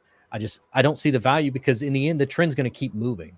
It's going to keep moving. Yeah. And so I can either keep chasing this trend and changing who I am and what I do because I'm trying to follow a trend that I may be successful at. And then honestly, all more eyes do are get more hateful people looking at your stuff with their unnecessary comments. So if I'm only surrounded by people that I have some sort of relationship with, I may not know them intimately, but we've been following each other for a while, or they comment and I comment back, and we've got some kind of rapport. And those are the people seeing my work. I'm never going to be Jimmy DiResta, and I'm okay with that. I have no intention of ever quitting my job and being a professional YouTuber. I'm okay with that. I have a good job. I've got a great wife. We've got a great house. And that's another thing too. I always talk about how fortunate my house is. 1,000 square feet. And in Texas, that's tiny. I know over there it's probably a castle in England, but in Texas, a house is 4 times the size of my house. Now, we have one bathroom, so when we have Mexican food, one of us has to hold it when we get home. But it's okay, because just like the followers and the chasing the trend, I don't need more than that. If I had 100 more square footage, I want it back here so I can get a bigger laser. I don't need it in there. How many seats do I need? It's just us, me and my wife. I don't need a bigger couch. I don't need another TV. There's just 2 of us. Why do I need another room for this or that? And I feel sorry for people who just chase these things, whether it's the bigger house or the fancier car or the followers on Instagram, or if you're doing it because that's your hobby, is creating content, that's awesome. Create content, enjoy what you're doing. But if you're doing it because you need someone you'll never meet to give you a thumbs up, I mean, what are you doing, man? You need to think about this. If your mom says what you make is good, then it's good. It doesn't matter what someone across the country or the world thinks about it. I think that's the and thing. If you enjoy it as well, doing it for yourself, right. Yeah. I find it.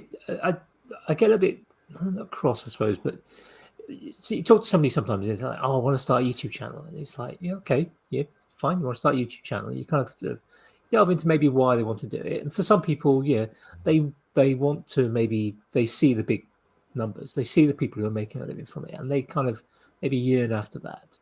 And yeah, if that's the way you want to go, if that's the career you want to make, and you're prepared to put the work in, yeah. And if you're good enough and you work hard at it, you can do it. It is possible to do it because there are people doing it. Yeah, we've been seeing people like our friend Morley. Yeah, Morley, this year he's dedicated himself to it.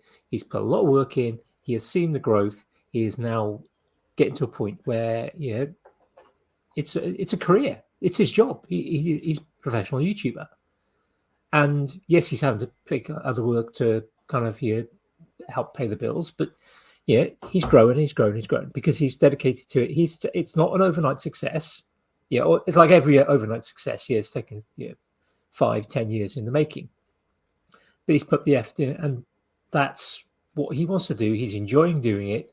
He's good at what he does. He's doing a good job, and that's fine. Other people want to make it. I mean, one of the reasons that I've made YouTube videos, I know I haven't made any for a while, but yeah, but one of the reasons I want to make YouTube videos, well, there's not just one reason. There's multiple reasons. There's that it's the teacher in me. Yeah, I want to kind of sort of share information. I want to sort of share it, and there's also that element of leaving something behind, so that Right. my kids, their kids, if I don't meet my grandchildren, my parents did not meet their grandchildren. Well, they didn't meet my children. My mother did not meet any of her grandchildren. My father did meet 4 of his grandchildren, but not the 6 that actually are alive today. And the chance for my kids to be able to say, "Come here, come and watch this video. This is your grandfather. This was some of the things he did. This is what he sounded like." And some people may go, it's kind of maybe from a point of privilege. Maybe it's a little bit selfish, but it's just something for me. My kids have never heard their grandfather. They have never heard their grandmother. They've seen them in photographs, but they've never heard them. And I just think that's something that I have the facility to do. So I can leave something behind. And the fact that I'm making some of it public, it's if it helps somebody else, the things I make or things I talk about, if it helps somebody else, then it's worth putting it out as public. That's the exact reason. Please. So, but I sometimes hear people sort of say, "I want to start YouTube now. I know it's not something I want to do as a career, but I'm not really sure what to do." And that they're good makers, and they go, "I could do this thing, but so many other people have done this." It's like, no one else has. Yes, there's 1,000 other videos on how to sharpen a plane, how to restore a plane, how to flatten the base of the plane, how to get a nice edge on the blade, and how to reassemble it and clean it up. There's 1,000. There's probably 20,000, 50,000. Who knows? But no one's yet seen yours, and you might be the person that somebody else goes, "Ah, I get it now." You exactly. get that video. You've got a problem, and you do the search, and you get 25 videos that all seem like they might be the right one, and it's the number 23 where you go, so it's that little button that you have to press. No one else mentioned it, but that one person sort of showed that, or they showed something at a particular angle, makes you go, that's the same as mine. The thing that we take for granted is that the audience is enormous, but that's not your audience. Your audience is this. And if you can service this audience, then you're being beneficial. And it doesn't have to be this. It just needs to be this. When I sewed some bags recently, I have a different sewing machine. I have different materials. Maybe I have different dimensions and measurements. I watched 5 different videos, and none of them were exactly what I ended up with. But I went to 5 different videos because I learn a certain way, and maybe those 5 people didn't teach all exactly the way I needed to learn. You know, so I got one bit from this person and one bit from that person. I do look, there's a, it's funny when I was coming on here, the podcast is one, too. You know, YouTube is whatever, the podcast is one, too. Why do we make a podcast? Why do you make a podcast? And it blows people's mind when I say the word money never comes up. The word quit my job and be famous never comes up. What I've got is a hobby that once a week I get to spend time with two friends, and we text message all the time back and forth about our upcoming podcast. We have a Discord where we keep everything. There's a joy to the organization. I mean, us uploading a list of questions that we've curated from watching their old material is going to the lumber store and then sitting there and figuring out how we're going to ask them. All right, Austin, you're going to introduce them, and Christy, you're going to come in on this part. That's us, you know, getting everything laid out and ready to assemble. This is a hobby. Our end product is no different. When I sit down to edit the podcast, that's the same as putting a finish on a box we've built. And then Christy does a review. That's someone coming in and making sure that, you know, the quality assurance and everything's where it needs to be. And Austin uploads it. That's bringing it to the store to be displayed for our audience to consume. It's no different. And that was our why. You have to know your why. And our why was none of us are making any money of it. None of us had any delusion to make money off of this. What we wanted was something we could do together. We're remote. We don't have to travel. We can do this online and come together every week and end up with a final product. And what the unexpected outcome is, we've met some really amazing people 1 week at a time. Because every week, I mean, look, I am so flattered that you guys invited me on here. I really appreciate it. But there's no reason I'm on here versus anyone else. This was just the road that it took us down. I mean, after 77 people, you're finally like, shit, I guess we'll see what they're doing over in America. And that's fine. And I know y'all had some other Americans on. But actually, Lindsay Creative is in Houston. She's not far from me. We hung out a few times at some different maker events. But that was the whole thing with the podcast. And I have a few YouTube videos for the same reason, Andy, that my mom is hours and hours away. And unless every Christmas she gets something I make, which usually is going to happen anyway, she can keep up with the things I'm doing. And it's always fun to go back and watch a video. I haven't put a video out in a year, and I'm going to do one before the end of the year, because where I want to be is in 10 years, go back and see my skills grow. You know, as much as my waistline is growing, I need my skills to also grow. And then in 10 years, I can go back and just really see like, oh, wow, you learned that joint 4 years ago. Or, oh, I see where you switched from a rub-on finish to a spray finish, or when you got comfortable using this type of saw or this type of cut. It's enjoyable for your own retrospective. Nobody's writing a biography on me, but I'm writing one myself, and it's got 80 episodes of audio, and I think I've got 5 or 6 videos on YouTube, and that's fine. That's all I wanted it to be. And again, I appreciate anybody who listens. I definitely appreciate anybody who takes time to comment. I see all the comments over here, and it took me an hour to figure out how to turn the comment section on. But you know, it's definitely appreciated. But for anybody out there that thinks that these are hurdles, they're not hurdles. They're in your head. I mean, life sucks for everybody, even bearded white dudes. You know, we still got bills and mortgages and people that rely on us, or we rely on them. And some of us, you know, can't squat down like we used to, and some of us can't lift up as much weight as we used to. And I can squat down. Squatting down's not the problem. It's getting back up, huh? Yeah. So just know, I mean, anybody out there, that's the best thing you can do is get friends, get a support network. I love that the internet has increased the geographic range of who I'm allowed to be friends with. I mean, I think Andy and I are friends. I honestly think politically, philosophically, we have some divergence, but I respect Andy because I know he comes from educated perspectives, and he's a respectful person, and that's perfect. That's the kind of people I want to be around, and the internet allows me to be around people like that. Otherwise, I would only be around Texans, and you know, there's only so many cowboy hats and pistols and beer and F-250s you can have in your life before you have to find something else. And that's looping perfectly back around to that whole discussion of that, you know, like diversity and you know, the different perspectives. You know, if you agreed with absolutely everything that all of your friends said, there wouldn't be any new conversation. That's not what being a friend is. That's something, absolutely. A message we've got to get around. Being a friend with someone is being okay, having a conversation and not agreeing. Being a friend means going halfway. Being a friend means if you want pizza and they want pasta, finding a restaurant that serves both, or go and get a steak. That's what being in a friendship is. If it's your way or the highway, you're not a very good friend. And if it's their way or the highway, they're not a very good friend. And I also like how the guy with just crossed 5,000 followers on Instagram says getting friends is the hardest part. That just reinforces the shallowness of all those followers he just got. Yeah, and the fact that he's such a lovely dude anyway. It's Canadian. Yeah. Well, yeah. That's fake, too. That's his privilege. Borders are not real. He's just an American that's a little further north. That friendly Canadian thing, that's fake. He's an Englishman that's a little far west.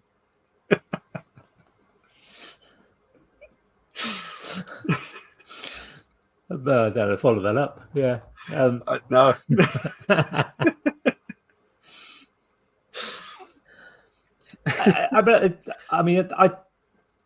I discovered the maker community back in 2017.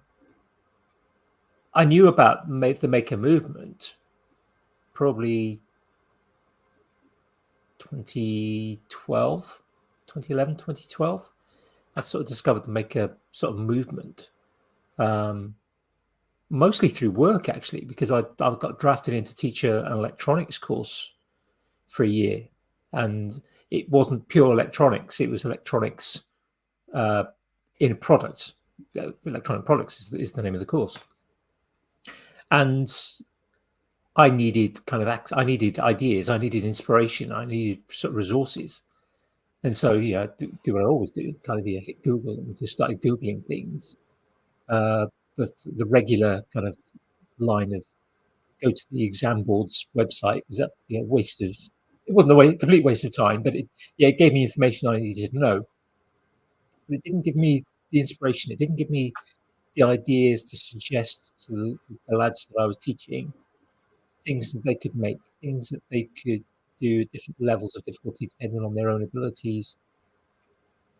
It didn't give me insights into things that I knew about but didn't know details of. And being able to sort of do that, in the process of that, discovered things like Make. It was my first I didn't really kind of follow him at that point, but getting to know people or seeing some of the things that like Bob Claggett and Jimmy DeResta were making, even back in those days, and seeing some of these other sort of people and seeing things like Make magazine and the like of some of the stuff that they were producing. It was such a great facility. But then in kind of sort of 2017, when I had kind of sort of time on my hands and actually sort of discovered that, there were lots of people making lots of different things. And it wasn't just that there was these people making things, because obviously I knew that, I'd done YouTube for many years, didn't spend that much time watching it. But then to discover that there's communities built around that.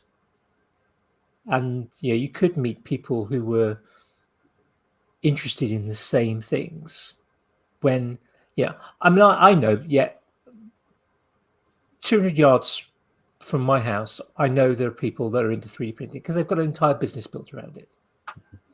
I know that there are a few other people in my village that make things with wood. I know that there are some artists, oils and watercolors. There's quite a few of those. There are a few photographers. But there aren't that many people that I would kind of go, oh, I want to make a bunch of different things. I want to make some stuff with 3D printing, and we've add some electronics to it, and we're going to add some wood to that, and we're going to get some mechanics going on it, and we're going to build a prop maybe. There aren't that many people around that might do that locally, but I know that I can get on a web call, or I can just kind of get in a group chat somewhere or on a Discord with 50, 100 people that very interested in that. And some of those people I would say are now some of my closest friends, and I have better relationship because I speak to this more often than some of my members of my family. And that, I think that opportunity that the maker community has garnered, and that ability also then to kind of to try new things, to kind of go, Oh, actually, yeah, this laser thing. Yeah, tell me more about this laser, because you say you can make some money as well. Yeah. Or you can kind of go, well, I bought this laser. Can I? Well, I've got to make some money, but it's not working. I've looked at the manual. The manual doesn't tell me anything because it's been poorly translated or just doesn't cover everything, and all that. But yeah, I know Dean's got a laser. I know he can help me out. Or Jamie's really knows about 3D printing. I don't think there are many aspects of making that I couldn't find somebody within.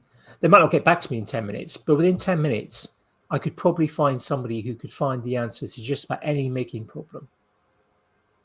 And probably find half of them are not even based in the UK. And I bet a lot of our listeners are also thinking, yeah, but in fairness, we'd probably just ask Andy or Jamie, because of the various connections and things. But when I was doing the Illustrator thing earlier, I thought 3 times about calling Vincent Ferrari, and a guy that I've never met, but I met through the online maker community, and I knew he'd be able to help me. The only reason I didn't was I'm also stubborn. I'm like, no, you have to figure this out, or you'll never understand why. If you just knew hit control whatever, you'll never figure this out. And so that's why I suffered through it. But I've had great relationships and connections, and I think it's the absolute strength. And I think this is one thing I think the maker community has built into it accidentally is humility. By nature, if you're going to be a maker in multi-disciplines, then you're going to come across humbling moments all the time where you can't figure out why the epoxy is not curing and it's sticky, or why this joint keeps failing. And you have to go to your community to find that knowledge. And if you go in with a bravado, you're going to be ushered out of the community. At least if you're in my community, we're going to usher you out. But if you come in with humility and respect, and then are willing to also contribute back to where when someone else has a problem with something you've experienced, you're willing to help them out. I've got leather people all the time asking laser questions, and I appreciate that they don't have an experience in that. And I love leather goods. It's one of the things I would love to transition into. I just haven't made the financial commitment yet and the time to learn all that stuff. But we can talk to one another back and forth about that. So I think makers, by nature, the community has a level of humility in it. It's funny how I've never met Jimmy DiResta, but that's the one thing you always hear is like how nice he is or how welcoming he is. And I think it's because if you're going to learn to do so many different things, then you've had to go to so many different people and ask for help and direction. And that just constant reinforcement that there's always someone out there that knows more than you about this one thing. That's the reality. I mean, there is always someone who knows more about this one thing than you do. And if you approach it with that humility, I think that makes a stronger community and better friends. Absolutely. I think that's a really good life lesson just in general, is that kind of like leaving ego at the door and sort of saying, look, I'm going to ask you questions, and I know you or somebody else is going to ask me questions in the future. And it's that kind of, it's that, mentality of knowledge wants to be free. It's that, I want to learn about this thing and you know about it. Will you teach me? Will you answer my questions? I can pass your knowledge on. Or can we talk about community for a little while? Because Andy, one thing that's outstanding about Andy, and I'm assuming Jamie's in the same boat, is the number of groups you've inserted yourself into. I mean, you always hear that Andy is in every message group, every chat group, every server, every Facebook page. I mean, that's Andy. He's everywhere. Most of them. There's a bit of a Venn diagram where the ones that Andy isn't in, I'm in. And then there's the overlap of everything in the middle. And it's almost a complete circle, but there's little bits either side. Yeah, the maker version of... I'm not in any embroidery ones. Yeah, Jamie isn't either. Yet. No. So I don't know how to use the machine. The Kevin 7 Degrees of Kevin Bacon version of making is, how quickly can you connect yourself to another maker by Andy? So I'm just curious. Y'all have so much experience. This is something that's been kind of vexing me lately.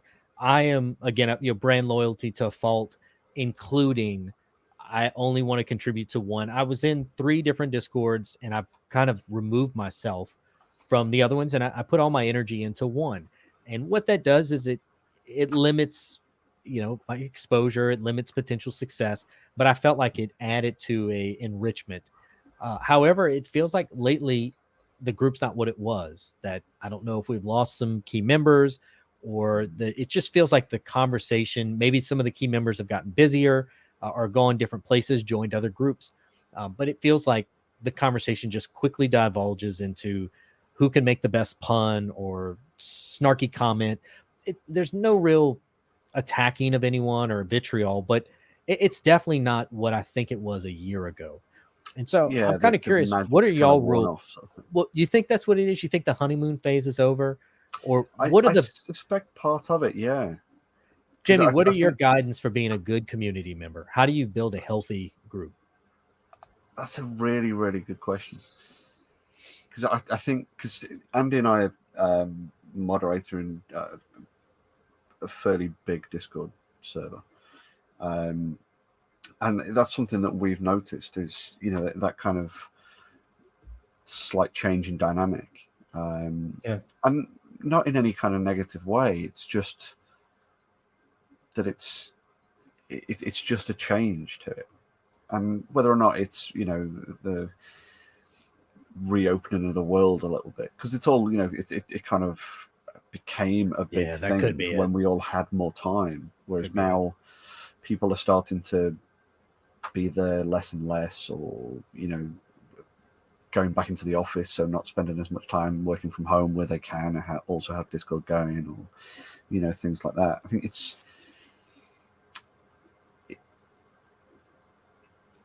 just changed, and like you say, it's not a negative way. It's not gone toxic. It's just not quite what it once was. I think it's almost like kind of your circadian rhythms, where you kind of everything kind of goes in cycles. Yeah, and I think sometimes of sorts, isn't it?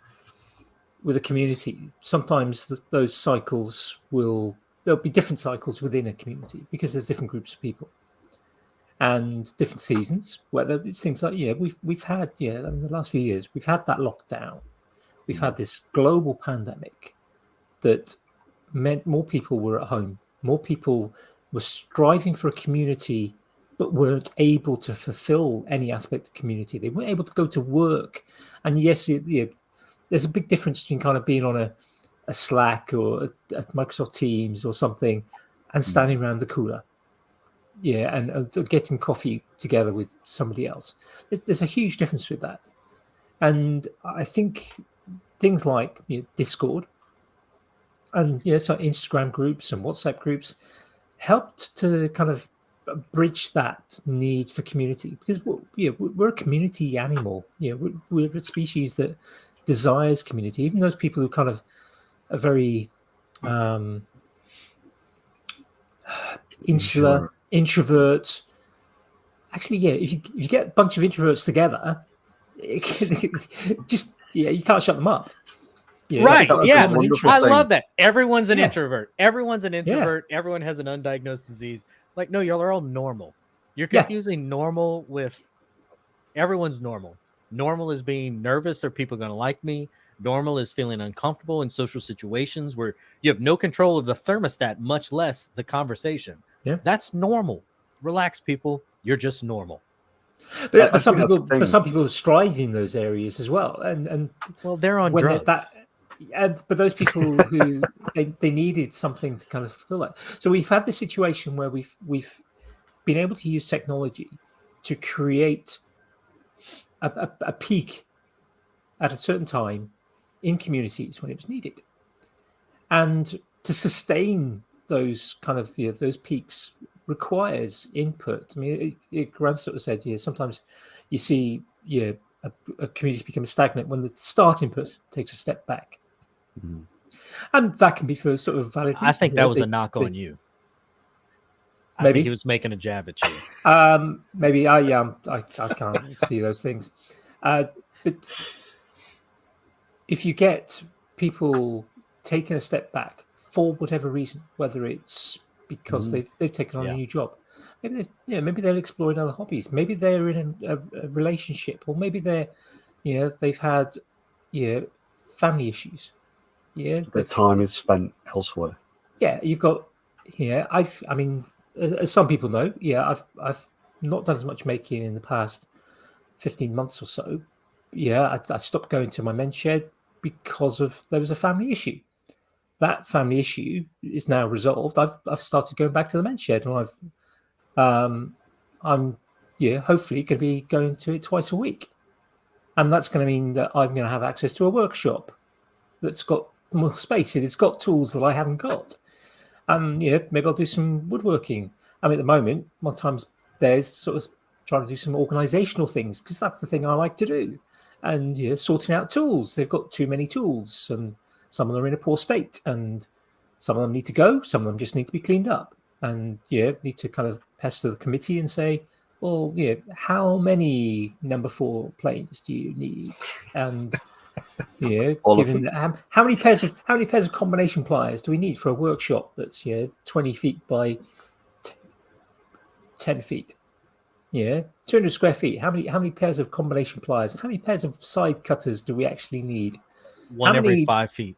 Yeah. How many socket sets do we need? Considering there's very little mechanics being happening.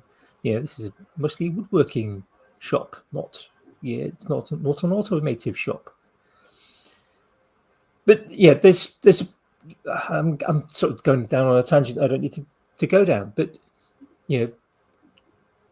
things change, people change. I'll say this: I think Jamie hit the primary causal factor in the pandemic, and I think Andy, you highlighted that too. That when you are back in the office, maybe you're saying things to people in person, that little things that you used to say in the Discord as throwaway or just putting them out there for people scratching to talk that to. Social itch, isn't it? Yeah, like you used to, maybe you would say like, oh, I got to go buy tires today, and that's a 15 post thread on a Discord server where when you're seeing someone in person, you don't think to type the words out.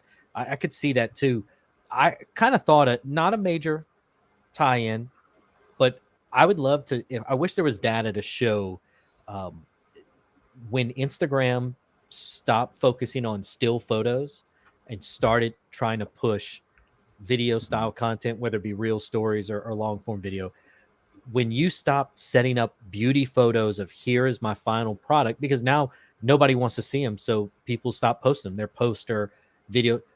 If I'm going on a Discord server, that's the one thread in ours that I find has died, is share your latest whatever. Nobody's posting that beauty shot photo anymore. I don't even take them anymore because I don't feel like there's a landing place for it. So I don't generate it, and then I don't disseminate it.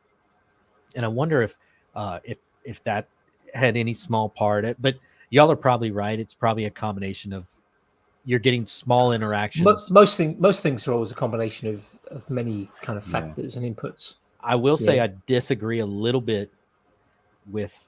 I don't think the individual should have anything to do with a healthy community.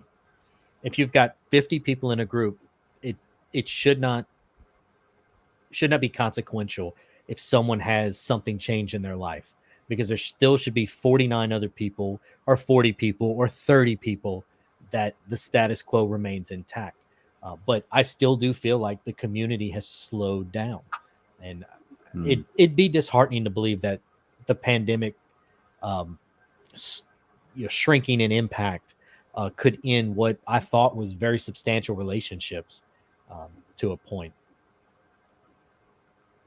I think it gave us an opportunity, I think, to change things up.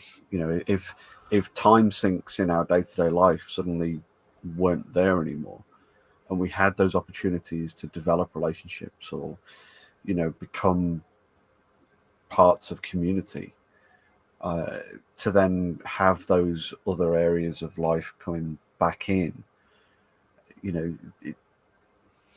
by its very nature, it's going to start pushing the most recent thing out generally. Yeah.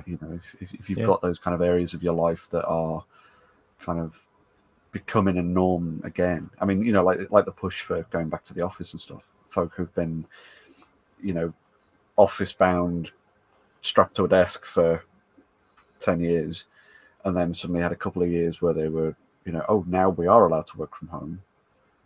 So that it's, allowed more freedom. I can have things open on a screen that I wouldn't be able to in the office environment. And I freely admit that's a lot of my day is exactly that. You know, I'll have 30 seconds or a minute or so while a drawing is opening up on my work machine, and it's right next to my home machine because that's the only place I could put my work setup.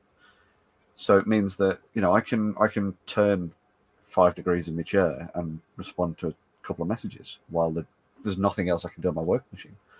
But in the office, I just have to sit there and wait until it had finished. It's those kind of little extra opportunities that allow a bit of community interaction and allow me to be in two places at once. I bet if we monetize Discord, they'd have some real chatty Cathys jump in, though. Absolutely. I think it can depend as well on the nature of the community. I mean, I'm in a few Discord groups that are huge, and most of them there's a few that I'm in. I'm in a 3D printing one. It's got tens of thousands of people in it. Oh wow! And a laser one that's got, I think, somewhere like 5,000, 6,000. A few other ones that are kind of in the 10, 15, 20, 30,000 people in, and I mostly keep them muted because there's just too much coming from them. If you've got that beeping, literally your phone would be beeping all the time if you have a notification on. And I've sort of dipped into them either because I'm looking for inspiration or I've looked for answers to something, and that's why I've sort of joined them. And I've just stayed in. I keep it muted. It's any other impact on my life, but I know I can then dip back in if I need to. And you kind of looking, but if you spend a bit of time actually sort of going through the various channels in those, you'll see that in certain channels, the same people are talking all the time. So you've actually got little sub-communities. You've got what might be regarded as a community. I don't think it is, 30,000 people.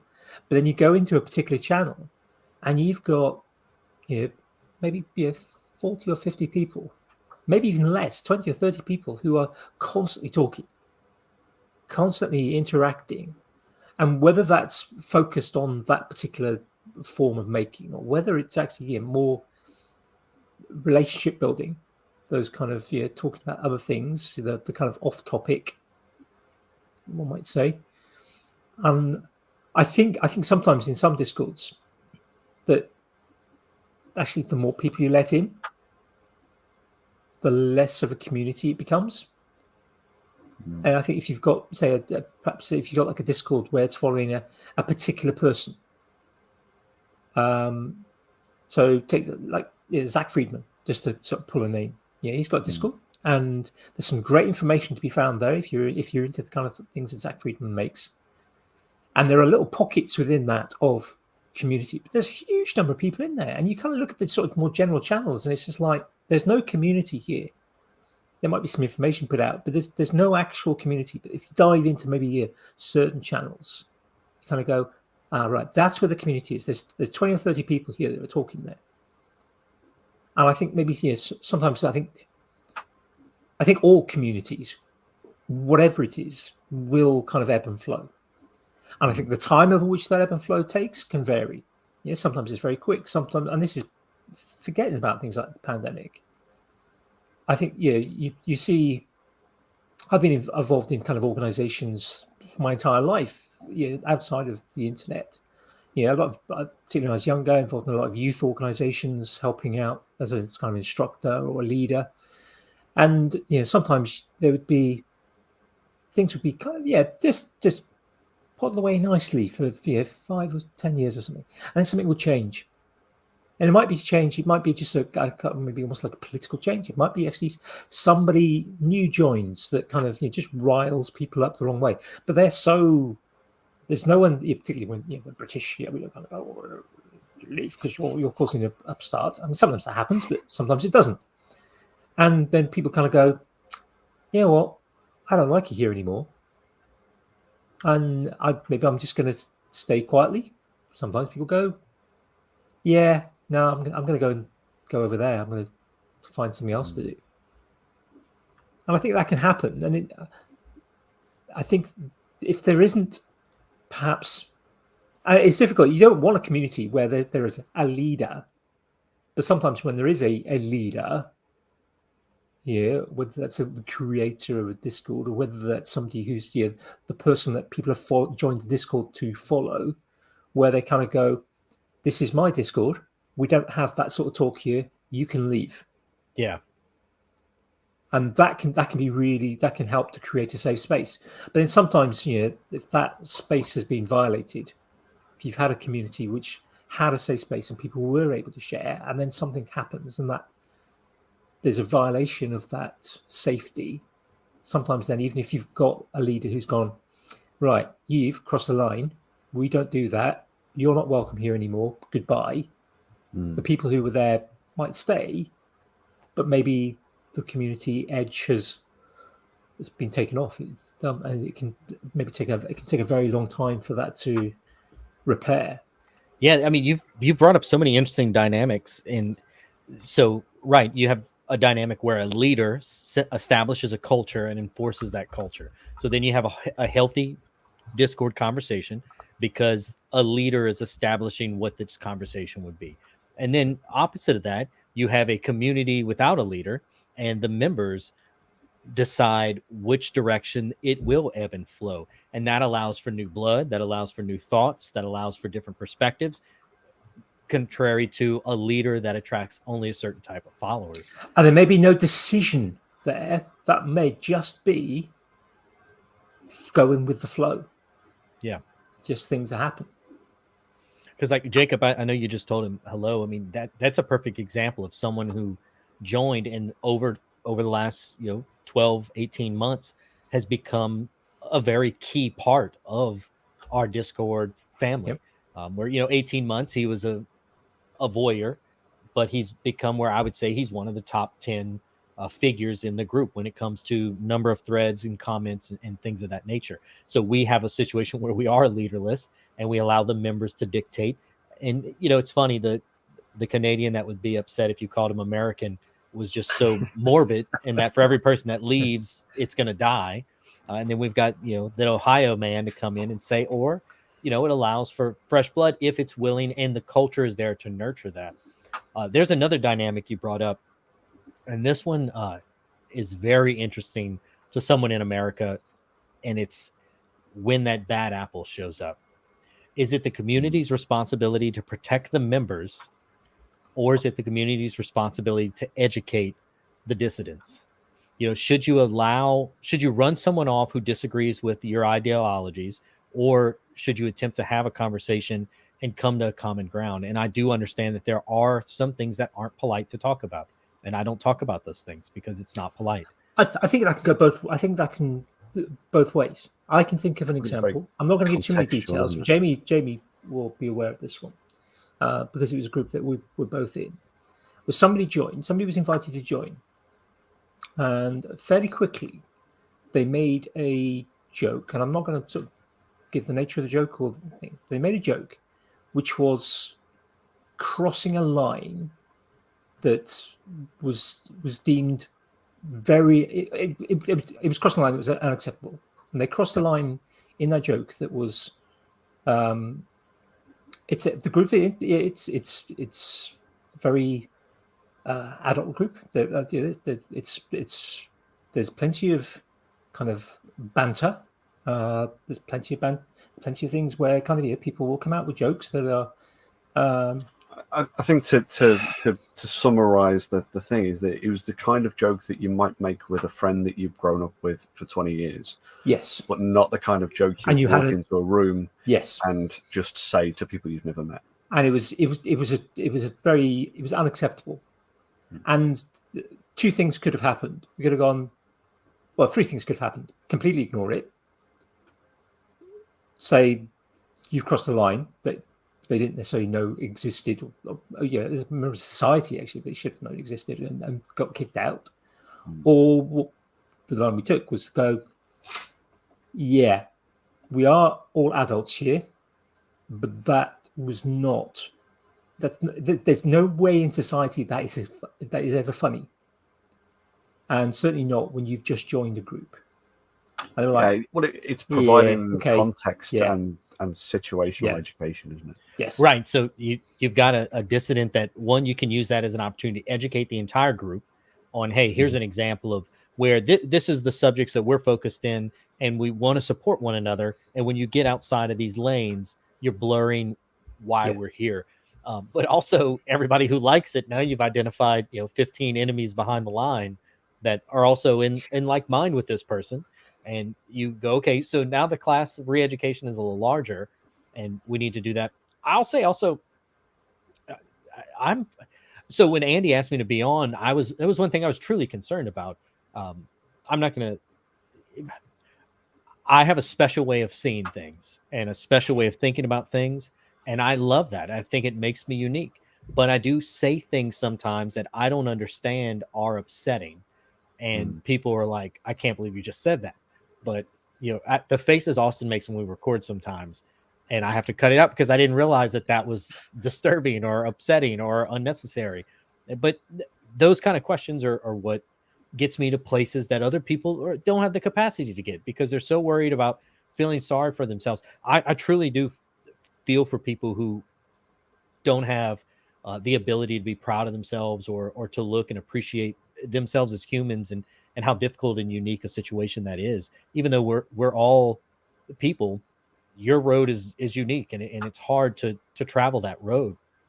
And I feel sorry for people that can't appreciate that and take the most of it. And in our house, we don't celebrate doing what you're supposed to do. We don't celebrate. We don't feel sorry for things are difficult. The value is earned through the difficult times, not through the easy processes. And that's how we approach things. And, I'm not a millionaire and I'm 5'5" tall. I mean, I've got some disadvantages, but I don't know. There's just, sometimes I hear people talk and I'm like, it's not that bad. There's just how we said, there's always someone that knows someone more than you. There's someone that has it worse than you. Always. It doesn't matter what it is. I mean, whatever excuse you have for not doing what you're supposed to do or having done, there's someone who's doing it with your excuse and more. So you need to stop looking for excuses. And it's all accountability, this to say, isn't it? Yeah, accountability. And all this to say is I struggle in the Discord sometimes to add content because I don't tolerate the phrase good morning. I think it's absolutely ridiculous. And I also don't have any appreciation for superlative commentary. If it's your birthday and someone writes happy birthday, I will like that comment. We don't need 47 people saying happy birthday because I'm trying to find the post from 2 days ago with the link I'm looking for. And I got to scroll through 47 people telling you that your parents did something at 33 years and 9 months ago that you had no involvement in. So why are we celebrating this? I don't get it. Hey, happy birthday, thumbs up, live your life, enjoy your day. But I'm trying to find that link. So quit clogging the board, And the good morning thing, I just think how rude. You don't know what my day's been like. And then don't force a good day on me. If I don't want to have a good day, that's for me to decide. I don't understand where that phrase ever caught on. But I do struggle with those things in the Discord. And I could see how sometimes people say things they don't mean or don't understand because of where they come from or where they learn. But communities should support and educate and try to get the best. And then also occasionally cull the herd. We've done that a time or two, and I love it. It's my favorite time of year, culling the Discord herd. Yeah, I've had to do that a few times when I was had that authority. Don't have it now. Gandalf does have a speech on that, and I send it to some people every now and then. I felt like that for a long time, but there's a few things that turn me on. One is I don't understand the woman's need for a diamond ring. Princess Diana didn't have a diamond engagement ring. Why do you think you need one? Let's quit bowing down to marketing. Yeah, I don't understand. Huge sapphire instead. Yeah. Right. Yeah. Huge sapphire. Dream a dream, Let's get some emeralds in the mix. I don't understand formal dining rooms and homes. This is not the world that our parents grew up in. We watch TV when we eat. Why are we putting formal dining rooms in? What we need are living rooms with seating and tables. That's what we need. Or worse, a cabinet full of crockery that only gets used once a year. Guide. Oh, come on. Yeah. What are we doing? And then it's not even Thanksgiving. Well, y'all don't have Thanksgiving. That's not even Christmas at your house this year. So it doesn't get touched this year until next year. And you're going to spend more time polishing the silver than you're going to spend eating off of it. I don't understand any of those things. The one that's been getting me lately, and I have these things I try to focus on. I'm trying not to say so much. I got told today I say too much. So I'm working on those things. I also I told Andy this was something I'd love to get your perspectives on. I can't stand the word best. I can't stand when someone's like, oh, they are the best. This is the best. Because perspective is so ranging. It can be good. This can be one of the greatest things I've ever seen, but it doesn't. Why do we have this desire to focus on the best? Because what it does is it illegitimizes so many other options and efforts. You know, if all we focus on is the best, I don't know. I can't stand that phrase. And I'm trying I to think work that's the it thing out. is, like you say, it's something that's in a subjective definition. When you've got such a massive population across the globe that's so hugely, wildly diverse in understanding, viewpoint, upbringing, education, background, the lot of it. Yeah, okay, maybe there is, you know, the best moon lander that carried Neil Armstrong. That is, it was also the worst. Well, yeah, it is exactly that. You know, it's something that is, you know, and it wasn't categorically a thing that you can define as the best. But because that's one of the things that annoys me as well. Of, you know, conversationally, when it is something that is very definitely subjective. You know, it's instead of someone saying, you know, in my experience and understanding, this has been the most useful tool I've had. Totally fair to say, sure, I've had a good experience. Here is the tool. thing: out of the 10 of these other ones that I've used, this has been the one that's performed the best. This is the one that I would recommend. Totally valid conversation to have. But to say, no, this is the best, doesn't give any context, it doesn't give any other information, and it isn't taking into account anything other than your experience of it. So you can't categorize it as the best unless you also add in the other words around it, like the best out of these all three. of these other. Yeah. If So y'all change the thumbnail to this podcast and we all make this face, and then it says the best Maker's Waffle episode ever, you'd get more listens because people are broken. It's not the best. Absolutely. You might have shit speakers and it's the worst thing you've ever heard. I don't know. You know, you may not understand what I'm saying. People that I know may not understand what y'all are saying. I don't know. I'm going to start trying to say just strictly, I really appreciate this. And so it gets across that I can appreciate 50 things. None of them have to be better than the other. I just appreciate them for what they are and what they do for me. So that's going to be I'm trying to switch that out in my vocabulary from the best to I really appreciate this effort or this item. I think it's a very key thing, though. It's the active use of your own vocabulary. It's making a decision in the words that you use rather than habitual use of phrases. And I think that's something that we're all very, very guilty of doing. It's just becoming habitual users of certain phrases. And I know that I'm super guilty of that as well, for certain things that I know I need to try and rein in my use of. I think we're seeing some of that because the nature of how people perceive the algorithm on YouTube. Yeah, they like you say that the people going, and the best, and it's the big kind of the clickbait type titles. This is the best. This is the best drill. Oh yeah, till the next company gives me one, and then that'll be the best drill.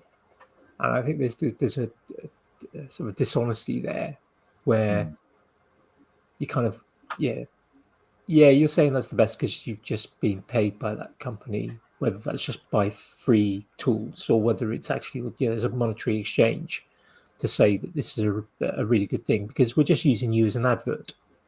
Yeah. I have problems with the word expert. Have had for a very, very long time. Yeah, particularly when people are self-proclaimed experts. I think it's okay to say, oh, that person has expertise in that area. But so often I've seen people who kind of claim to be the experts and they're... I mean, why can't they just be perts? It's my way or there's no other way. It has to be done this way. It can't be done some other way. yeah, whatever I say is the right way of doing it. There is no other way. Yeah, that's that gatekeeping, or just I saw it so many times in education where you get kind of people coming in and say, "Yeah, I am the expert on this, and you will do it this way." And go, "Well, yeah, that doesn't work with this particular group of young people, and doing this particular subject, and you're not actually got experience of teaching this subject." Missing that bit of nuance or context.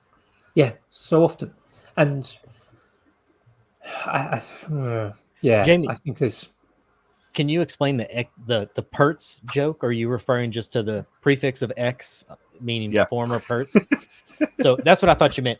It made me laugh, and this is lewd, but y'all can kick me out the Discord later. My wife and I love the phrase prevert, and so meaning like someone that just looking at them, they might not be a pervert yet, but it's going to happen. They are a prevert. I like that. I'm stealing that. We use it all the time. Look at this prevert over here, up to no good. So we'll do it randomly, like we're driving and there's just someone walking down the street, and there's nothing unique about this person.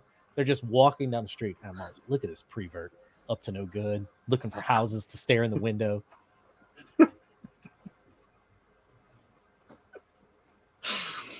That'll become a word now. It is a word. It already has become a word. It's if we can get it enough, into common usage, you'll get in the dictionary. But y'all will add a couple U's to it. Unquestionably. Well, yeah, PREVURT. Prevert. All right, we're just going to do ERT. Put Z in there. Why not? That's been the most fun part, is hearing like naught. Is that what you say for zero? Yeah. We say zero. Yeah. We say naught. Yeah. But when you were telling the story, naught, and then the Z, and there was another one. It wasn't aluminum. There was another word where you changed out one of the. You have a different orientation of the vowels. I should have wrote it down, but that's been fun to like pick up on all the differences. And then again, I'm from the southern United States, so dictionaries are optional here. I suppose that's the thing, isn't it? Is that there's so many linguistic choices, for accents across the US anyway, and it's the same for the UK. We've probably got as many, if not more, different accents, but in a much tighter geography. Yeah. My family went to my immediate family, my wife and kids went on holiday without me a couple of years ago to I'll just say the north. I won't be more specific than the far north, but not Scotland. And when they came back, my youngest didn't understand what anyone was saying. The accents were just so strong. Yes, so strong. It's a very strong accent, and it's their use of language and how they use it was so different.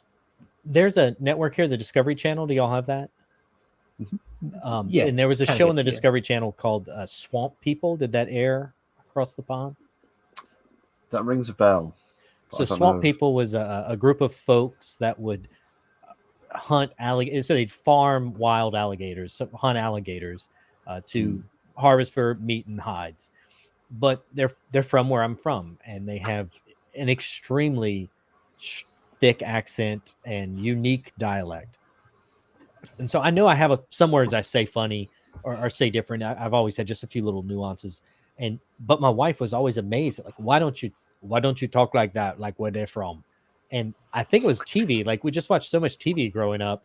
A lot of words I learned listening to someone else say them. That was a just very generic American accent. And I'm sure I'm definitely speak a little different than you guys, but I know you understand everything I'm saying. Maybe I need to slow it down a little bit, but I know y'all are right there with me. But there are definitely people from just a few miles away that they have words you've never heard before, and say things that you're like, oh man, you've got to say that again. Well, I mean, even sort of geographically in the UK, like Andy says about the further north we get in England, it's not a big country at all. Smaller than Texas. Yeah, well, yeah, it is. Yeah. I looked it up though. London. I wanted to know if Texas had more people than England, and it doesn't. London was. I thought for sure we could take London. I think we. I didn't. Maybe I just looked at England. England has more people than Texas, which I thought it might be close, but it wasn't close at all. I think y'all had a threefold dense population. I think the UK's got a third of the population of the US. I think. Yeah, and so Texas has. Yeah, we're about 70.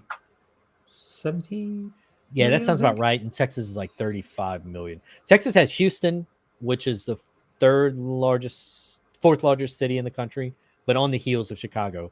And then Dallas, which is fifth. And then Austin and San Antonio are both in the top 10. So 4 of the 10 largest cities in the U.S. are all in Texas. And it has a booming population. It's a crazy state because when you think Texas over there, and I'm just assuming you think Wild West and boots and 6-shooters and pickup trucks. And I have boots and I have a cowboy hat right there. And, you know, I don't have a pickup truck, but that's by choice. I had one, but they steal the tailgates and I had to get rid of that. But Houston particularly is the most diverse city in the United States, population wise, because there's a gigantic Hispanic population, obviously. But there's a very large Indian and Asian population in Houston as well. Okay. Very, very large. I mean, to entire sections of the city. The street signs are even in Chinese in that part of the city. Just huge population. And then obviously you just have this giant Latin wave coming into Texas. And so the population it's unbelievable. I've been here 10 years and there are parts of the city that had nothing. That we went to that Halloween party 10 years ago. There were no houses there. And now it's gigantic neighborhoods just full of people. It's crazy how fast the area grows. Do y'all see that kind of population change over there? Is every acre already bought up? No, it's. I mean, the village I'm in, it's population of 1,000 when we arrived 13 years ago, and we've seen. There's quite a few. There's 3, and there's going to be a 4th housing estate. Actually, no, make that 5 housing estates, just small ones built up. We're not talking huge numbers, but every village surrounding, and every town surrounding us. The nearest town, so 7 miles east of us, have built in the last 5 years something like 5,000 houses. Population has almost doubled. Yeah, since we've been there, that town, and it's just the whole of. I mean, I'm in the southeast. I'm in Kent, south of London. It's just the population of London is moving out. There isn't enough housing in London. There's a number of people that are going in, and the prices are stupid. So people are moving out, and they can sell up. With relatives who'd lived in London for 30, 40 years, sold up a house that they finished their mortgage on many years ago, bought it for 60,000 and sold it for 800. So they've now bought a nice big 4-bedroomed house on the coast, sea views and big huge garden, and plenty of money to spare. Yeah, and that's not uncommon. A lot of people, the availability of housing for locals in many parts of the UK is very, very difficult. If you're not of money, trying to actually buy a house where you grew up can be impossible. Cornwall, for example, which is right down the sort of the bottom corner, closest to America. The little foot, the little footy bit, yes, on the bottom. That a huge swathes of people in Cornwall cannot afford to buy a house. Even though they're Cornish, their parents are Cornish, their grandparents are Cornish, they can't afford to buy houses because so many people like living in Cornwall, and particularly with the pandemic, huge parts of the country which previously been very cheap, suddenly people were going, I don't want to live in London at the moment because there's this plague, and I can afford to buy a house in Cornwall or Wales or Yorkshire where it's fairly remote, and I can do that with almost pocket money for some people. Or I can sell up in London, move out because I can. My job actually, we've proven now, my job can be done remotely, and I can live in a part of the UK which is really nice. Has countryside, it's not too busy, and my kids can have clean air and get away from sort of the smog of London. And I can have money in the bank, and I can have Range Rover, and I can probably pay somebody to do a bit of gardening for me, as in every day of the week have somebody doing some gardening and looking after some. We'll get some pigs and some sheep. So we can pretend to be a bit of a farm, and people have been doing that, or just buying up small places or cottages and turning them into Airbnbs. And people can't afford to buy. So in Texas, we don't pay income tax. And I know tax is a sensitive subject between Americans and Brits, but we do not pay income tax in Texas.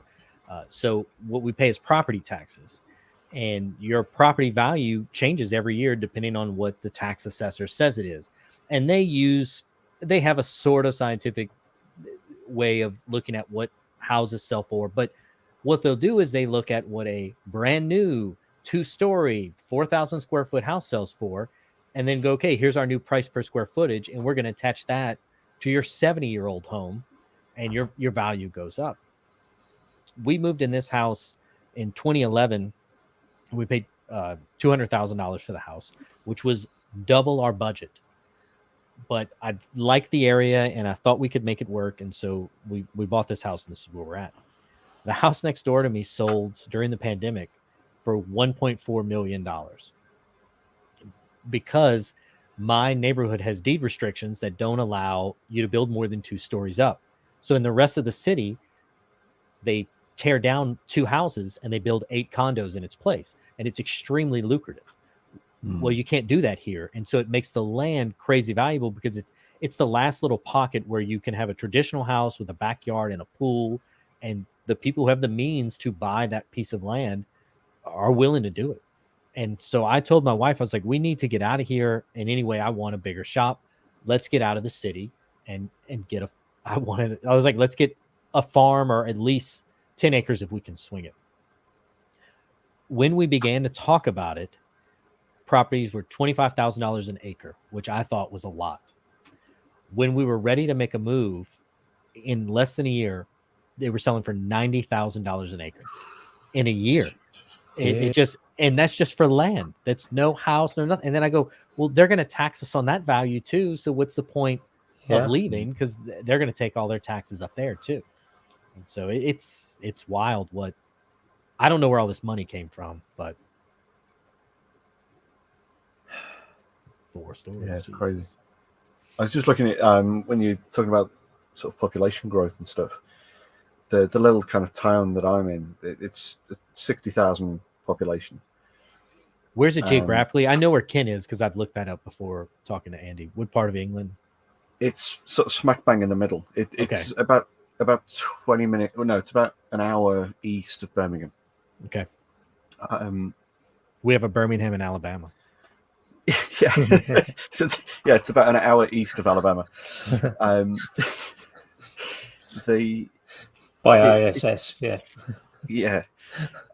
teleporters. But it's not a particularly big town, but it's an old town. It used to be tanneries and shoemaking and things like that. And the population's only changed about 5,000 per decade over the last 20 years from the data I've got here. But the surrounding areas where it is lots of farmland or small villages and things like that, they've grown exponentially because it's just been that super lucrative place. You know, we're far enough away from London or any other big city that, you know, the kind of the industry isn't there, but the train network, I can get into the central London in an hour. From a train, yeah, that's perfect. It's one straight through train from 5 minutes down the road into London city centre, and that has driven the prices up massively for the housing. And that's seen as a reasonable commute to London. Yeah, absolutely. I've had commutes where I've driven for more than an hour each way. Isn't that crazy? So when I grew up, the town I grew up in, I think we had 13,000 people in the town. And if you wanted to go to a restaurant that wasn't in that town, you had to drive to the next big town over, which was 45,000 people. And it was a 30-minute drive. And that was insurmountable. You would never, I'm going to drive 30 minutes to go eat. Have you lost your mind? It takes 15 minutes just to get out of my neighborhood now. And you don't think a second about, oh, I need a tool. I'm going to get in the car and drive 45 minutes and listen to the radio and buy this tool and then drive 45. You don't think a second about it because you're in this urban area the whole time. It doesn't feel like it's a big deal. It's crazy how that changes. Yeah, it's I think, I mean, for us, we've seen the change and the plans that we see being proposed and are actually going ahead to extend that town that's 7 miles to the east of us. Give it another 20 years, we'll just be a suburb of that town. Yeah. Now there's some farmland in between, and some of that farmland will stay. But there'll be corridors of farmland, and there'll be the road that joins us to that town will have more houses either side of it. They're already building out. There's plans for a school and a bunch of other things that are going to bring it another mile or so closer to us. Our own village is extending, and no doubt people get to a point where they go, I've got this field here, and I can sell this field to someone for £1 million, and they will build 10, 15, 20 properties on that field, which will sell each for, there'll be 3 or 4 affordable ones at 300,000, even though it's not strictly affordable for many people. And there'll be a bunch more going kind of 400, 500, 600,000. And so, the property developers will be making, maybe 10 or 15 million by the time that's built. the kind of the trend at the minute over here is for any plot of land that goes up for sale. A lot of the time, people are buying the land, and then they get planning permission basically for it. So it might be some farmland. They'll spend a couple of grand to basically get the certificate that says you can now build stuff on this. Yeah, for the city to say it's okay to change the designation. Yeah, and then they'll resell it. So Houston is notorious. There's no deed restrictions. So you could buy the house next to me and put a cement plant there. And outside of just civil upheaval, there's nothing you could really do about it. There's no restrictions on that. But the process that's going on here in the States is any affordable housing. When the interest rates were so low, I assume our banking systems are tied pretty close together.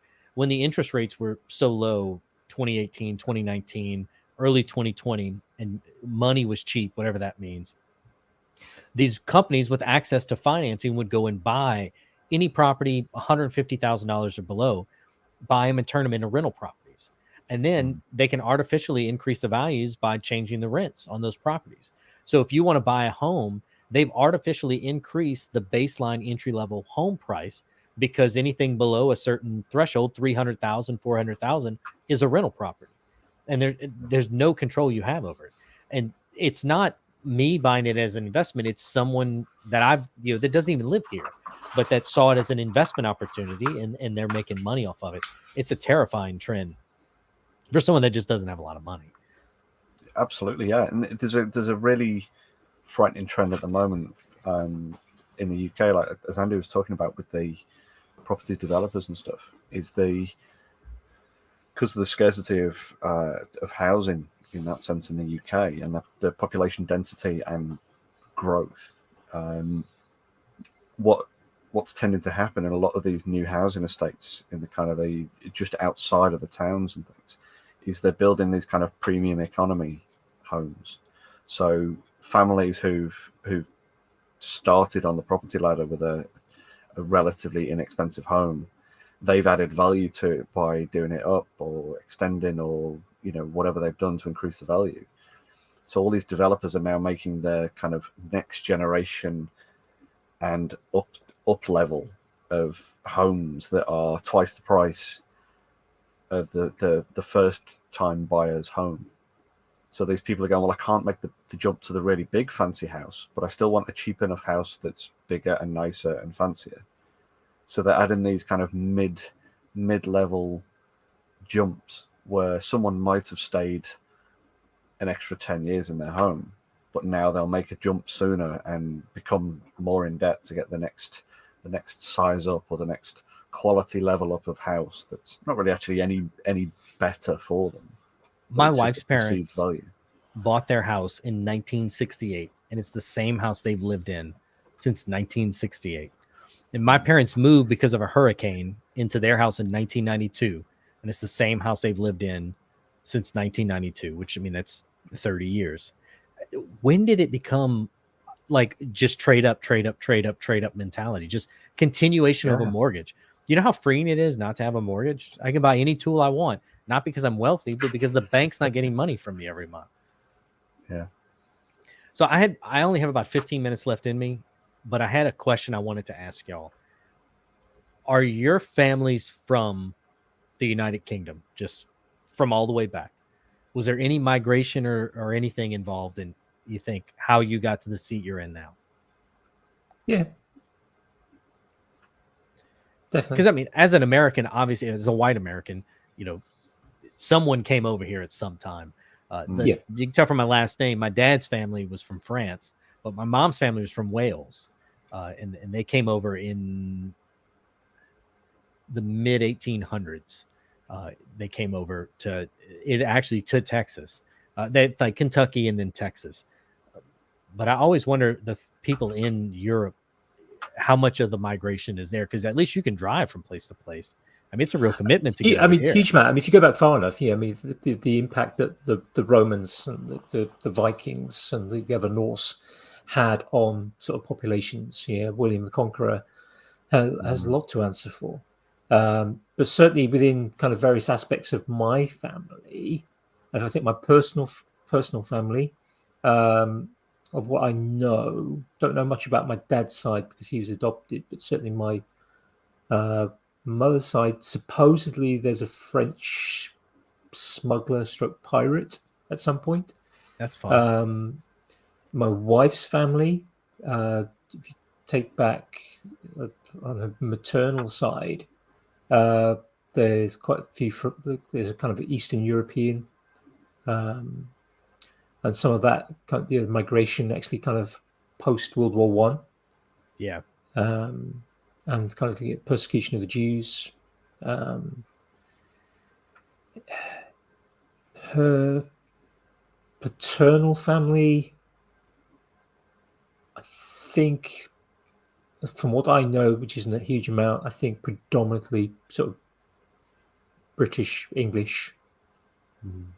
But I think there's an awful lot. If you kind of look at particularly the work that some of these DNA testing companies have done, if you look at the more reliable ones, the amount of merging of different cultures from a genetic point of view is huge. Yeah, because I've done those. I've done one of the DNA test things, and it is predominantly English for me. There is some elements from Germany and from Scandinavia and a couple of other places. I forget now. A few years ago I did it, but we've traced our family tree quite a way back, and the reader name for us was actually originally down in sort of where Andy is, in that kind of Kent region, and that came up to Liverpool, which is where I'm from, in the northwest, and there's like history of the name being right down in the Far East, but then the last few hundred years of reader family being in and around that kind of northwest area, in the kind of the Liverpool area. So I know from family kind of kind of tracing the lineage, it's very, very kind of northwest England based for me, for the majority. It's fascinating just the way that uh, inheritance worked, that you would have a second or third child or a daughter, and there was nothing there for them, so they'd have to go where there was opportunity. And that's how, my people got here. Was the oldest son inherited everything, so the three younger brothers came to Kentucky on a land grant, and then worked their way to Texas on another land grant. And Texas is rife with German heritage. There's so many Germanic folks that came over, actually pre-World War I, but just looking for opportunity. And it's just, I don't know, it's all crazy how we all end up where we are, and how someone's decision hundreds and hundreds of years ago led to the seat you're sitting in, or your even existence. It's mind-blowing. It is totally, absolutely it's crazy. Yeah. As you only got a little bit of time left, what we normally do towards the end of the show, I always ask what's been grabbing people's attention, which can be videos, projects going towards, it can be books, it can be absolutely anything. So what's been grabbing your attention lately? Yeah, I thought about this. There was a few ways I wanted to go. Obviously, Maker Camp just happened here in New York, in America, or as I like to call it, Little Durestaville. And so that just happened, and there were hundreds and hundreds of people, and it's a huge production. But what I'm looking forward to is this next upcoming weekend. So this time next week, I will be at what we affectionately call Austin Camp. And so our friend Austin Saunders, the high caliber craftsman, he's in our Discord with Andy. He is generous enough to allow 20 or so of us to come to his house and use his tools and do a bit of blacksmithing and fellowship and enjoy each other's company. We do a hashtag high caliber camp. And if you want to follow along, there'll be lots of videos, lots of YouTube, lots of Instagram posts, lots of stories from the goings and comings of that. And what's really crazy is the first one, Austin opened his house. He doesn't know any of these people outside of meeting them on a Discord during the pandemic. And we all came together, and there was none of that awkwardness, because we'd had so many conversations with one another via text or video call. And so it was really amazing to finally get together and truly see some people who are just extremely talented, and some people that have just different approaches to different skills. And it was very enjoyable. And so I'm looking forward to Austin Camp this upcoming weekend. It's, I mean, watching it last year and seeing the amount of preparation, and obviously kind of having the inside loop on the Discord, the amount of preparation that Austin has put into preparing for the camp for a second time. It's just, I mean, it's just absolutely, I mean, the generosity and the effort he's put in, it's just. And that's it. If I can ramble for a minute, I mean, if you have a group of friends, you could do this too. We're unique in that we're blessed with Austin, who has the surplus of tools and the generosity to not only let us come to his house, but really invest in a financial commitment. So if you ever were wanting to do something like this or get together, it just takes effort and it takes money. And you can't take advantage of the people willing to be generous with their time, supplies, equipment, real estate, and money. So make sure that you're going to take care of those people. You're engaged in the planning process. You have a full comprehension of what the costs are going to be, so that you're willing to pay your part and be accountable. And if you're willing to do all those things, you'll leave with a really special memory.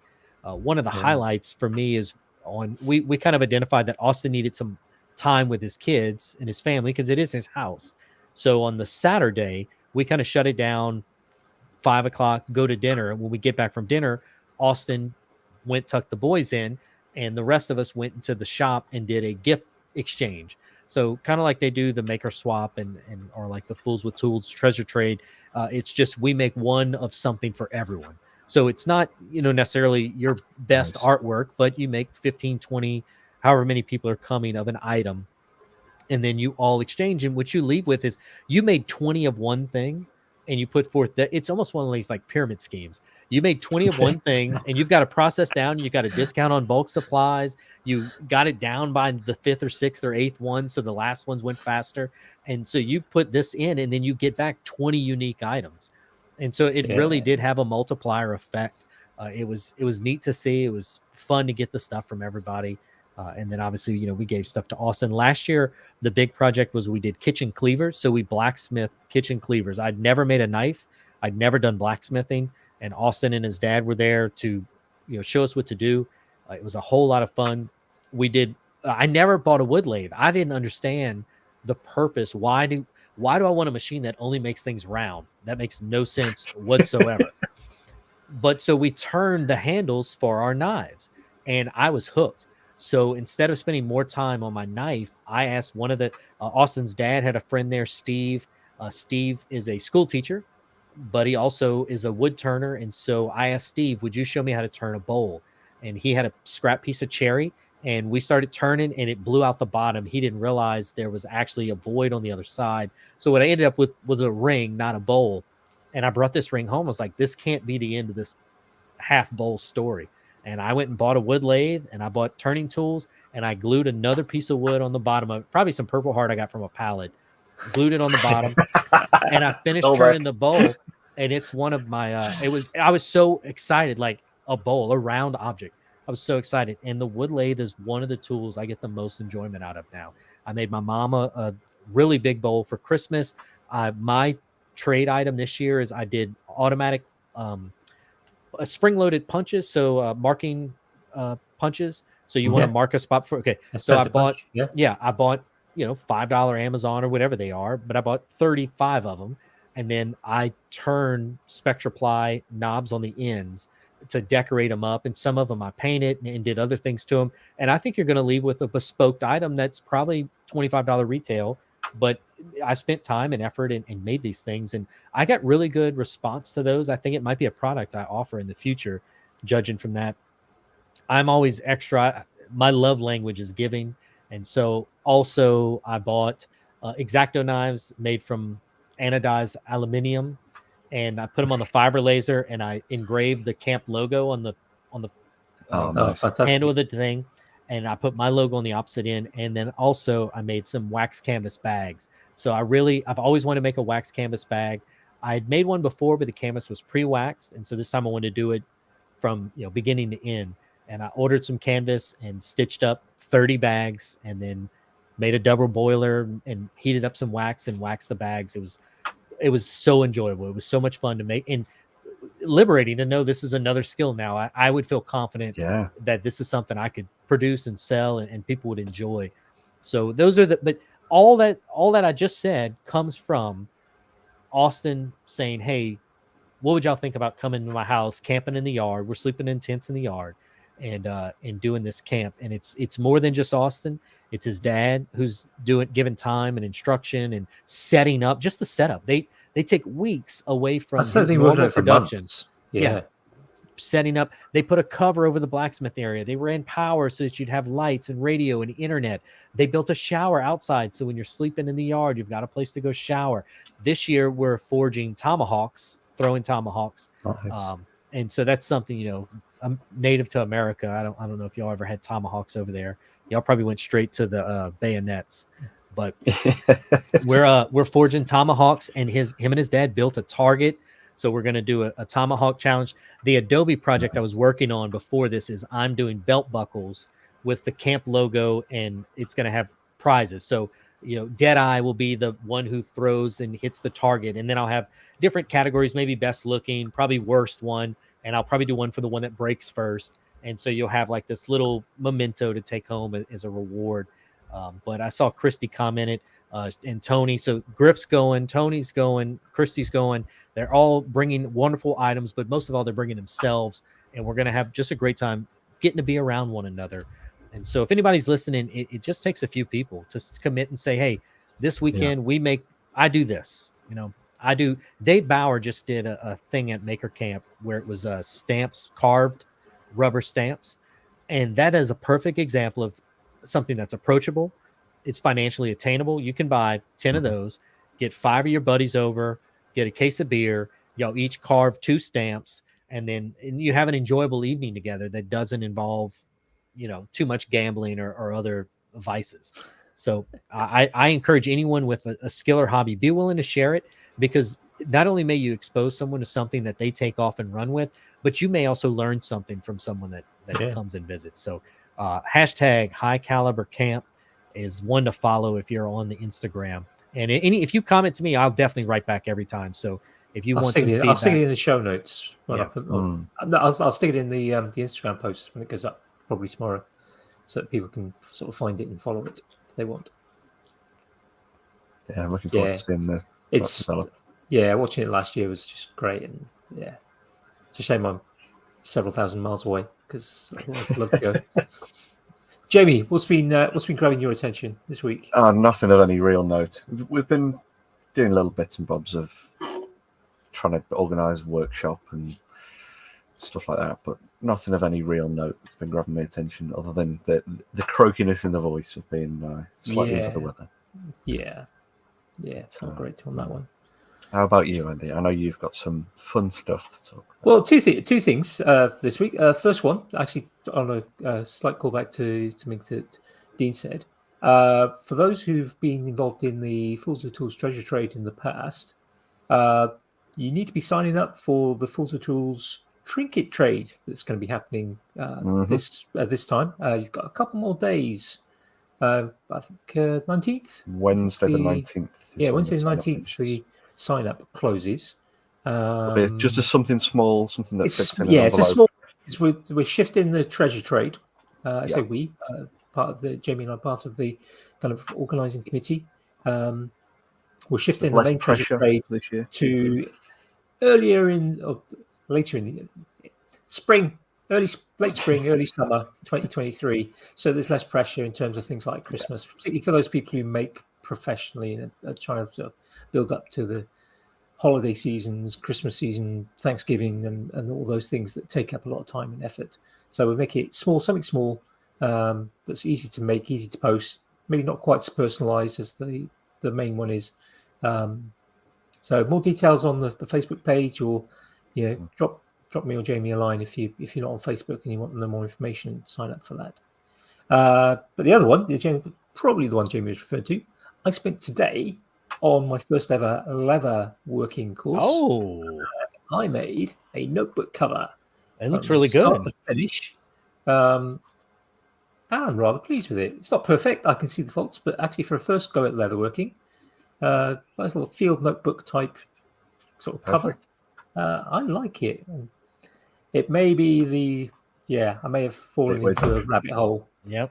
I suspect there'll be some more. I've got most things anyway, knives, cutting mats, but there may be a few leather specific tools heading my way shortly. So, and some Love a good leather project. Yeah, it was good. It was good. It was good fun. It was in a nice little place, converted barn, and it was full of old stuff. And there were kind of autumn wreaths kind of hanging up in the place. And there was a farm cat and dog who came in and sort of wandered around. And there were 5 of us plus the instructor. It was perfect numbers. The weather was perfect. It wasn't too hot, too cold. There's a log burner going most of the day as well. And it was just a nice, relaxed day, not too rushed. Yeah, although there was kind of I left before anyone else because I'd finished. Other people just kept going for a while because they hadn't quite finished, and that was it was just nice. It was just so relaxing, and I've got a new hobby, and I've got something that I'm going to carry with me every day. Yeah, but what are you going to give that? You could give that away to someone, or no, it's not going on the shelf either. This is going to go in my pocket every day when I'm out and about. This is going to get carried, and I want to get that patina going on it. I want that to get worn, and and it's the genesis of the next 10 of them that you make and give out to people. And it's just another making rabbit hole. Dean, where can people find you if they wish to know more about you and want to see some of your work? Yes, I'm on Instagram at Dean_Duplantis. Just my first and last name with an underscore between. I figured if it was good enough for DeResta, it's good enough for me too. I do have some YouTube videos. I'm not really prolific on there. And if I post one, I will post it on Instagram. So that's the best place to reach me. Oh, also, I'm sorry if it's okay. We do have a podcast, the Making Our Way podcast. Myself, Christy from Twisted Twine Woodworking, and Austin from High Caliber Craftsman. We release on Tuesdays. Mainly, we're very topic focused on one maker and a project with a little of us sprinkled in. So if you've got room in the hundreds and hundreds of podcasts in your backlog, we'd love to have you added onto your roster. I would recommend it. I find it. There are, although as I mentioned earlier, I have about 120 podcasts in my kind of sort of listening list, but there are probably a dozen or so that I will always try and keep up to date and I always listen to. And Making Our Way is definitely on that list. We appreciate that. It's always, yeah, it's Tuesday. It's a good day because that comes out on a Tuesday. A Clamp on Monday. Get Making Our Way on Tuesday. Yeah, Jamie, nice don't listen to it. You've got enough going on. Don't burden yourself. It's not worth it. Yeah, I was gonna say you'll get a rabbit hole. It's like Game of Thrones. You listen to one, you're going to listen to all of them. It's you don't have the time for that because it's in my feed and the numbers keep just going up along with the feed. I think the beauty of it, though, I think the beauty of it is that if someone sees a name and they think, "Oh, I've heard of that person. I want to know a little bit more." That's what I really. It's a nice one to kind of be able to dip into. Where I think some podcasts you've got to kind of listen to them all, right? But I think there are certain podcasts where if you don't want to listen to them all, if you don't like the guests, you can, you can, and you can always kind of skip the guest and just go to the kind of the start and the end. You have a very definite sort of pattern to that, and I think that's nice. I think it's unique in the Maker Community podcast how you've approached it. I like that. Yeah, we've heard that, and that's reaffirming. So I really like that. Thank you. Right, it's been an absolute pleasure to have you. Too. Thank you, gentlemen. Thank you so much. And we'll see everyone next week. So, indeed. Bye. Goodbye, folks.